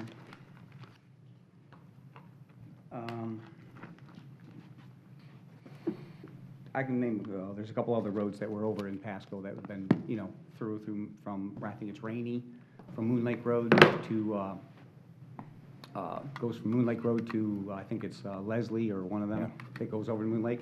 Because that was the main through, that wasn't assessed either. I appreciate the time. So you know, we have roads like your road all over the county. Oh, I know. I know. My shop is right off of Graphic, which Graphic is from Scenic to US 19, and it's been falling apart for years. Yeah. These decisions that we make on these kind of roads is not easy to make. I understand. So, And- but it's and something it we is a feel needs financial- to be. It's a financial bind for a lot of my neighbors and stuff like this, some of that money, if you add it up, that could be 6 months of their electric bill. Right. I understand. Chairman? They're on fixed incomes. Yep. I appreciate the time, yes. Oh, no, I'm going to speak to, I'm going to ask the chairman for the mic. Yep. And then I'm going to ask you to come back up and explain how the exemptions work for people of, how they can qualify for help. There is a, are you done? No, well, I'm listening to you, but. Oh, no, well, he's going to come up and explain it to everybody. Interest rate of 5.5%. So come on up. Yep. Thank you for your Weigh in. comments. Thank you. And, And you're referring to the SHIP program? Yeah. The State Housing Initiative Partnership Program. There are two ways you can qualify if you're a homeowner and you're under 50% of the median income of the Tampa Bay area, and it lists the different number of persons per household. For example, one person per household, 22,400. Another category by which you can apply is if there's a senior in the household, 62 years or older, and it goes through the various number of persons and the income level. However, there are some conditions that must be met. The house must be homesteaded. The value of the property must be under 160,000, and on and on. A copy of this was inserted in the letter that each resident. just want to make sure the residents that are here that are talking about being on fixed incomes know there is a way that they can receive some assistance. Mr. Chairman, can I ask a question? Yes, Mr. Moore. No, so I go back to, P15, nobody spoke on P15. I don't see anybody for the road today. Is there any, so I'm trying, I guess, how did this come about? What was the vote again, the initial vote? And is there anybody here that wants to see this road paved? This is a board-initiated project. No, I'm talking about not commissioners, I'm talking about residents that live on the road. We can't speak from the audience, sorry. Yeah, I'm just It's a wondering. board initiated? This is a board-initiated project. Well, so it never board- went to a vote? No, board-initiated projects. Oh, they do go to the vote sometimes and they fail, then they come back and they can become Right. board initiated. This originated as a board initiative. And why'd you bring this forward? Commissioner Mariano It's in his district. is in this district. And is the road causing the residents of Pasco County a lot of money to try and upkeep? So when we send someone out to fill the potholes over and over and over again, and if you could put the pictures back up, that is a cost. That's not free. Everyone pays for that. And at some point, people, we need to bite the bullet and Well, fix I'm these still- roads. I'm Otherwise, still waiting for my questions to be throwing answered. money, it's a board-initiated PFAS. All my questions weren't answered. So if I could If come, I- have the mic back and then just get my questions answered, Moore? then I Go ahead. can move on. Could I explain some of what I That would went be through? great. Whoever Okay. can answer the questions I Okay. ask. All right, so as far as the first one, we saw Hammock Lane, Hammock Road. That was one where, actually, one gentleman called me up, so we brought it forward. It was a lousy road, so we looked at it, had them go look at it, did a public hearing for that, and no one showed up for that one. That's correct. Okay, No, and I was nobody's here. surprised at that one, because actually it was a church at the end that is getting a I saw that. heavy assessment on that, but no one showed up, no one complained, the way it went. Yep. I wasn't here for this public hearing. I was up in Tallahassee for I think the consortium meeting or some meeting like that, so I couldn't make this, but I did have Amanda come just to listen to it, and there was some opposition, wasn't phenomenal. I did talk to the lady there about the problem with the, car company, et cetera. But this is a road probably at Gulf Highlands, probably 3 or 4 times it was brought up. the last time it was brought up, I said, you know what, I'm just going to bring it forward to the commission, do it, set up a board initiated. I frankly thought this might go out for a vote, but as board initiated, I guess it just comes to us. The road, it connects Zimmerman. Zimmerman is a busy road that connects 52 down to Ranch Road, very heavily used.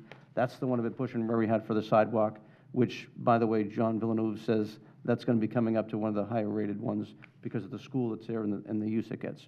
That road got repaved, part of East Brown Acres, many years ago. Still no sidewalk on the southern part of it, which actually need one there too. So connecting that is a good thing.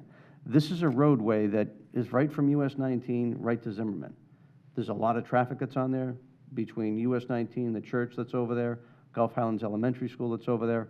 It is going to be a busy road. And I will tell you, the gentleman brought up a great point as far as not having streetlights out there. I think the streetlights should be out there. I also think that we should look at putting a sidewalk there as well. Now, we've talked before about doing projects like this by adding sidewalks in there, kind of do them all one and the same. And I think it's probably an ideal one to do it because the gentleman's perfectly right. Once you repave this road, it's going to get, pretty heavily traveled, even faster, and it will get dangerous. So between those two is very good things. The drainage in the area, it does have some issues. If someone's filled it in, we should take care of it. But it was clearly from meetings, talking to people, several times bring it up, that it did get a lot of opposition. A lot of support to get that road done, because it's a terrible road, and we spend a fortune probably redoing it.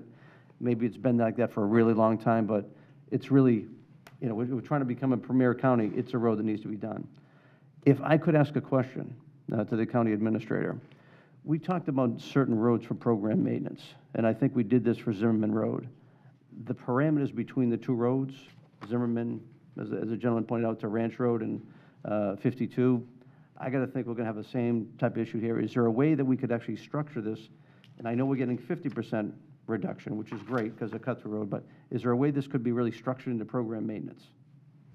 So we went and actually did some traffic counts out there last week. Yes, sir. Yeah, traffic ops went out and did a traffic count Yes, out sir. there. And as a result of that, more than half the trips on Johnson Road originate from the homes on and adjacent to Johnson Road, not past. So there's a significant pass-through cut-through, but not more than half the trips are actually from the homes on the road, based on the traffic counts that we got out there. So I would not, right now, put it on a program maintenance Well, but perspective. let me say this to you. If that road was in any shape and any of you wants to go drive that road, you will not drive it twice. It is absolutely Be paid. horrendous. If you pave this road, it will get used more, and these people will get burdened substantially between safety and everything else. Well, So one of the- if your trip counts were high, you would pay for it as a normal structure of a road?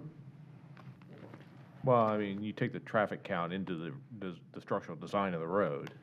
But one of the comments that I heard that we want to make sure we look at is if we go repave this road, because right now the potholes are acting as traffic calming devices. Right. Yeah. Effectively, is to make sure that we look at traffic calming when we repave it so that we don't end up in some speed issues and cut-through issues. So, I mean, that can be done as part of the PVAS process. I don't know if there's, maybe the residents could help me better. Are there stop signs at Rampart and Olive Drive? No? Okay, so that may be the way. Stop signs aren't effective speed control measures anyway. Well, They're not. That people, then you become a drag strip. then I say that we can go look at putting speed control. We did it at Ashwood. This is all part of like East Brown Acres, that somehow this road got left out of that project 10 years ago. There are other We traffic did- calming We measures we did can put look traffic calmings, and I haven't heard a lot of complaints on the road, so if that works better, that's fine. Yeah. But again, with the high level of traffic, and let me just float another idea. The income level in this area, I got to think, is real low. We did use CDBG money on part of the roads before. Is that something we could do? Or that just only would help the low income anyway, but is that something we should look at? We can look at all those options.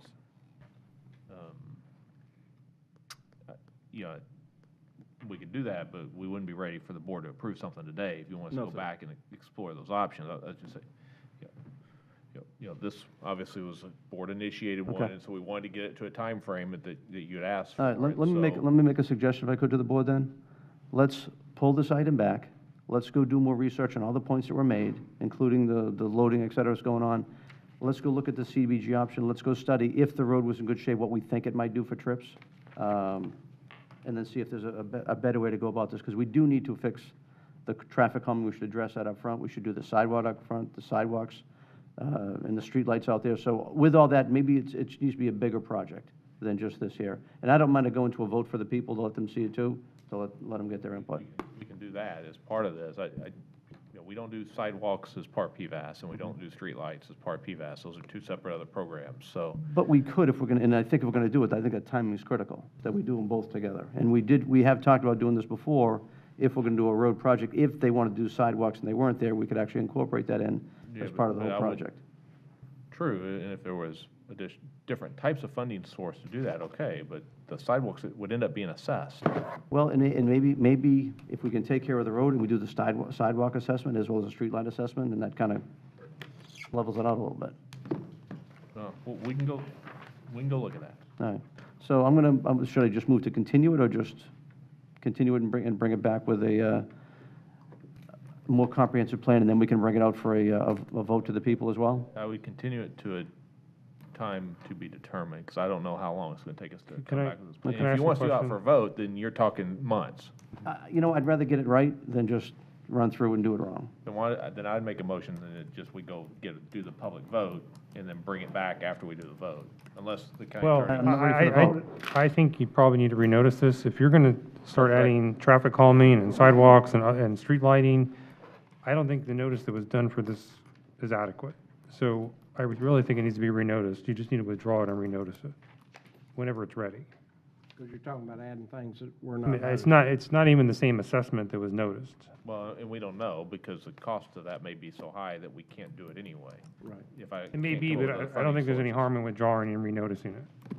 When we're ready, and as part of this, we'll go out Right. for a vote as part of it. Mr. Caldwell, Yes, sir. what, are all these how many homeowners are on this road? I was going to ask that. I think it was 83. 83? Yes. How many homesteaded? Do we know that? No, I don't know that. I was looking at the addresses, looks like a lot of renters. Renters? Yeah. So you're not affecting, well, you're affecting the people because they're going to add that to their rent. So if we do that amount. It's 500, yeah, $500. Yeah. So what is the interest rate and over how many years? This one is, I think it's on the 5.5%. new 5.25. Okay. Why is it up to What is? That's what the board approved in October. Yeah. Right, we're following what you outlined for interest rate. Yeah. Is that a motion by How many years is this for? 10 or? Over a 15? 10-year period. How many? 10? 10? Yes, sir. Could it have been 15 or? I'm seconding Commissioner Mariano's motion. What was the motion? Is the motion What was the on table? motion? State your motion again. I think my motion is to continue it and bring it back. Okay. Well, again, I don't think that the notice you did, you're going to have to renotice this if you're Yeah. going to. Yeah, we're going to have to renotice it Mhm. anyway. Yeah. That's a withdrawal. So withdrawal. If you change your motion to withdraw and bring it back at a future public hearing, I think that works. All right, so we withdraw and bring it back to a future public hearing. Okay. Got a motion and a second. All those in favor? Aye. Say aye. Aye. Okay. Motion passed. So it's withdrawal. Yes, sir. Okay. Now we go to, Oh. I we forgot go- something, by the way. okay, let's start again. I never do. How am I going to get this meeting over with if you start over You again? have someplace to be? All right, Mr. Moore, old business? No, just real quick. He already went, sir. I understand. Well, you know what? Time ran out. Time ran Conversation I was out. having with- Time ran out. No, just two things. First, I wanted to, for those that have met him, Andy Taylor, welcome Andy to our team. Andy will be working out of my office, and Andy comes from Hillsborough County. He worked with Commissioner Higginbotham before he retired, and he's actually going to be moving to Pasco County too, which is even better, right? So welcome Andy, and Andy will be getting, if he hasn't met with a lot of the department heads and ACAs, he will be having meetings with the rest of them. So welcome Andy. Happy to have you on the team, buddy. So, in the second one I want to bring up is, I know sometimes we like to talk about staff, some of the great jobs that they've been doing here in the county. I just wanted to bring up, Mike, one of your team members, Donald Carey. He's been doing a lot of heavy lifting out there. And one of the things I've noticed about Donald throughout the last, 3 to 4 years, is he's just very detail oriented. He follows up. you know, whether it would be with citizens or myself, it just keeps me constantly updated. I have a lot of things going on in my district that he's involved in right now, and I appreciate just the amount of emails and the great job he does keeping me up to date. He's very thorough. Yeah, very thorough, and Very the thorough. citizens too, so. You should have seen him in the meeting. I had him in with a scientist from Swiftmud. He had the best day ever. He's good. And again, just like, and I appreciate all our team members, but he's obviously very intelligent too, and he does a great job in those meetings, like Chairman Oakley was speaking of too. So just wanted to mention that. He's doing a great job, and I appreciate it. He does. He's been doing a great job. Ms. Starkey? Michelle was bringing something in that she thought it was attached here, a list or a schedule from a Commission on Status of Women, so I can't read it to you until I get a copy of the list, because it is, do you have it? Johanna, do you have that list? Okay. I wanted to remind you that Lectures on the Lawn is Friday at Starkey Ranch District Park, and you know, the last 2 times we have done this, we've had tornadoes, and so while emergency management is on high alert, it looks like we're going to be able to get this one off. So Mallory Dimmitt will be here and speaking and showing her film on the Forgotten Coast, which is a trip. Actually, one of our former county employees, Richard, is in this one because they stopped at his house in Chausawitzka. And then they go up and across the Panhandle. It's just a beautiful, beautiful, beautiful film about Florida's wildlife corridor. Then I had a question concerning something we approved today, and I wanted to ask our planner. It's on it was on the consent agenda, and Andrea and Christopher Clark Jr. It's on Tower Road. Thank you. No, there's no list there. So it's on Tower Road. Do you see that as a list? Okay, I'll look at that. And I wanted to make sure that, you know, we have the Orange Belt Trail is going along that road. And so I want to make sure that we are accommodating the Orange Belt and not putting a blocker on it. So how does that work when it goes through the different departments for approval? Well, we're certainly keeping an eye on, this is Nectarios Pitos, Planning and Development. We're certainly keeping an eye on the Orange Belt Trail. However, in this particular case, it was a zoning change, which we don't really condition zoning amendments, so we wouldn't have applied or required anything associated with that zoning change.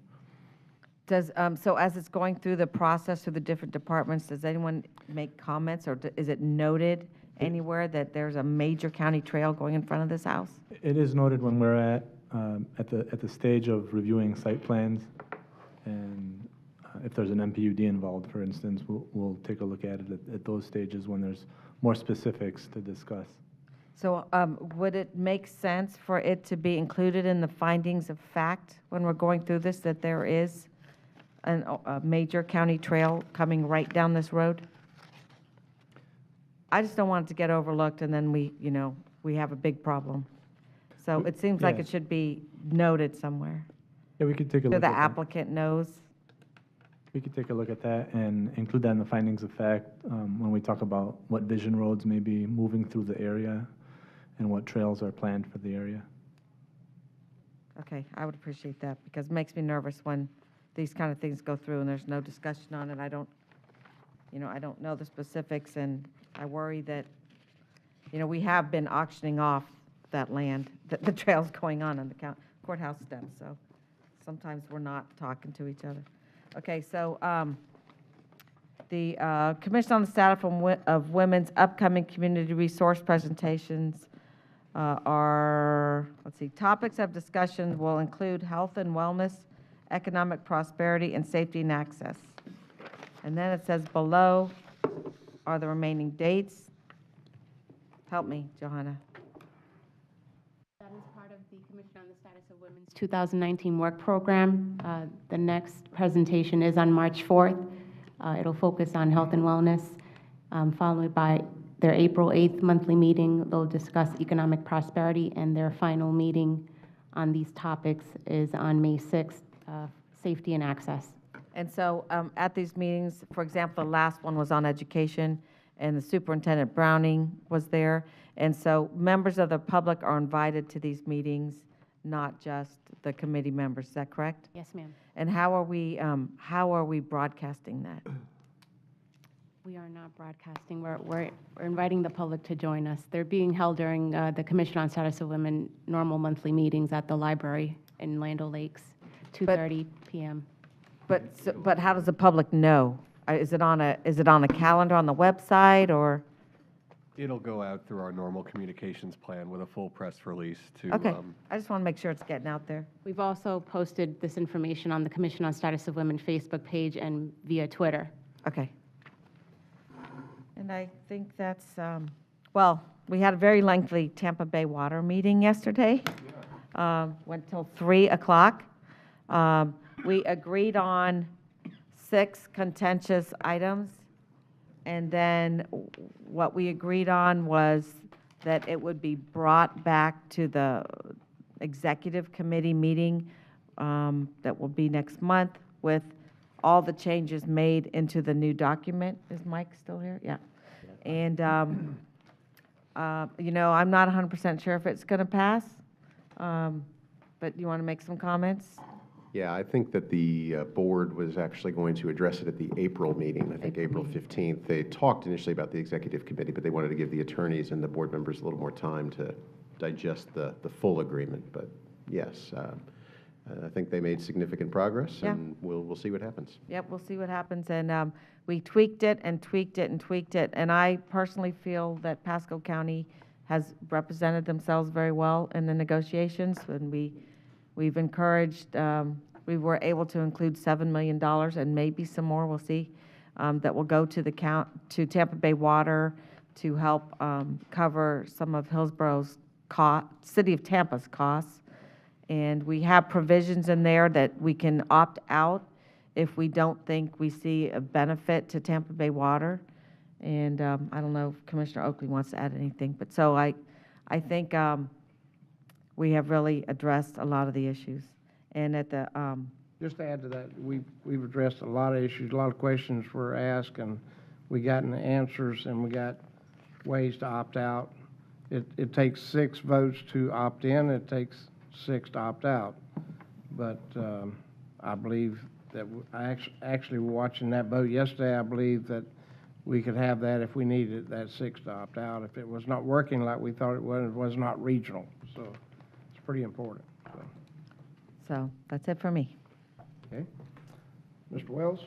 Yeah, thank you. And I'd love to be out there Friday night, but I've got to work at the Wild Game Dinner, so I won't be able to be out there.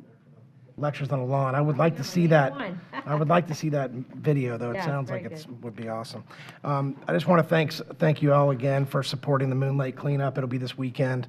You know, I'll be out there on Sunday because I got to work at the Wild Game Dinner all day Saturday. But just want to thank you all again, and with that, that's all I have. And I'd like to say the Restart Committee is going to meet on Thursday. Topic's pretty much going to come about dredging again with Gulf Harbors and Hudson. Maybe could be more topics coming.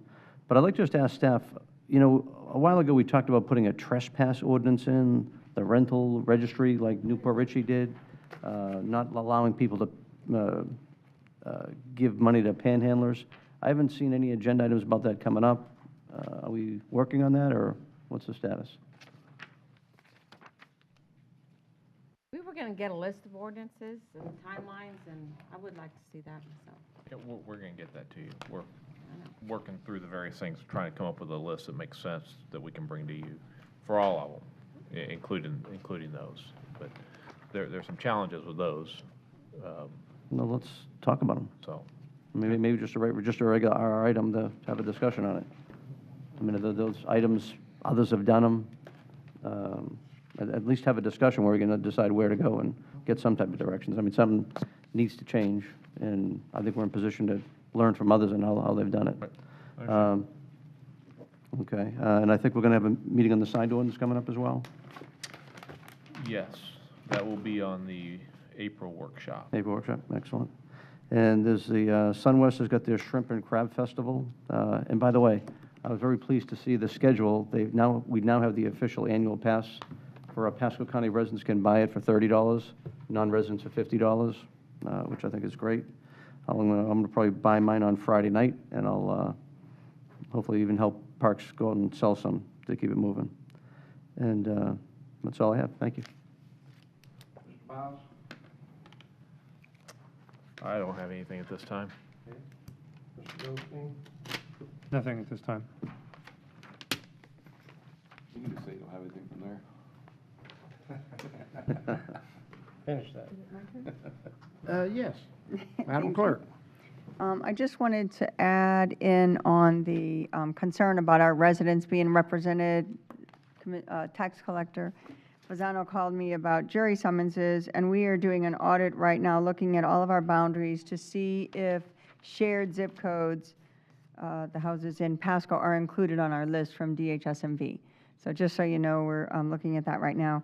And we did have a successful wedding on Valentine's Day. We had 19 couples married and 3 vow renewals. Thank you for the use of the courthouse lawn. Yeah. Thank you. You didn't mention Get the bill in the mail. all of us playing and Oh, yes, singing and our song, Our song. Commissioner Moore and Chairman Oakley were part of our choir singing to advertise the Valentine's Day wedding, going to the courthouse. It's I really felt an like I was in the original. wrong place, but. Oakley and I will be Thank doing you. Vegas in the coming months, Yeah, that's right, we're going there. headlining at the Bellagio. I don't think they're going to have a showing out there. Chairman? Yes, sir. I forgot about an item I wanted to bring up. Okay. In talking about the dredging, up and down the coast, and I'm not sure, are we close to having the numbers back on what it's going to actually cost to do dredging yet? Are we still going through that process, or are we still setting up an RFP or hiring somebody? I think we're in the process of hiring somebody. Okay. All right. So How it's quick? not going to be done quickly. For what position? Well, This is a, New position? no, sir, it's a consultant to Oh. do the bathymetric surveys, et cetera, to come up with some Okay. prospective costs for dredging, mainly in the main channels. All right. Currently, we've got some rough data that I think it's around, Mike was a number like $32,000 or so. Well, there's a number of things, but we don't have a bathymetric survey contract, so we've got to work through some things to make that happen. And then on top of that, the RAC money, unfortunately, is a delay in getting that money. So we're looking at some funding options so we can try to advance that a little sooner. Okay. All right, well, I do want to set up a committee at some point to look at dredging up and down, but I need numbers to sit down with folks to tell them what it's going to cost, so. Okay. How long do you think it'll take to get to that point? I'll need to get back to you on that. All right, thank you, Mr. Chairman. Good answer. Mr. Biles, on our, I guess our website for the county, there's 4 or 5 goals we have set aside there. I was asked today at lunch by a citizen if there was some way we could have answers to if we're meeting our goals as a commission or our staff and all. Yeah, I for think that. that and the annual report's all online. It The is. annual report has the annual update of where we are with respect to the goals that were outlined in the strategic They would need to go plan. online and look at the annual report, and it would show that. Yes, sir. Well, I'll go back and check to make sure it's an easy link to get to. Okay. If you will, that'd be good, so Okay. their question, they'll be answered, so that's good. Only other thing I have today is that I really want to, add to what our members up here, commissioners, have said about our staff and the county attorney's office and all the utilities and facilities, everyone, Kathy, your group. I mean, I don't want to leave anyone, I should quit naming them because I'll leave out somebody, so I don't want to leave out anyone, but I certainly appreciate all the work that goes into what we do here every day, and I certainly appreciate the fact that we all come here and we talk and we discuss, same as we did today, and we come up with good answers, and we come up with doing the right thing for our citizens, and I just think that's a great thing that this commission's doing.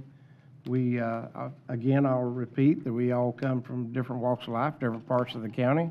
we come here and discuss, and we end up most of the time at a 5-0 vote.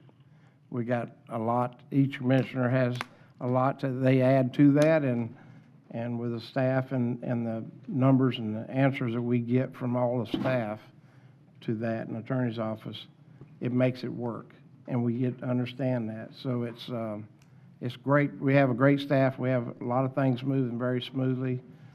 Thanks to Dan and his group, he's aligned things the right way. I told somebody asked me one time when I was first running for office that, what would you want to be remembered for in the future? And I said, well, I'd like to be remembered as one of 5 commissioners choosing the right county administrator that would realign the departments of our county and work smoothly together so we're all on the same page and we're all working together.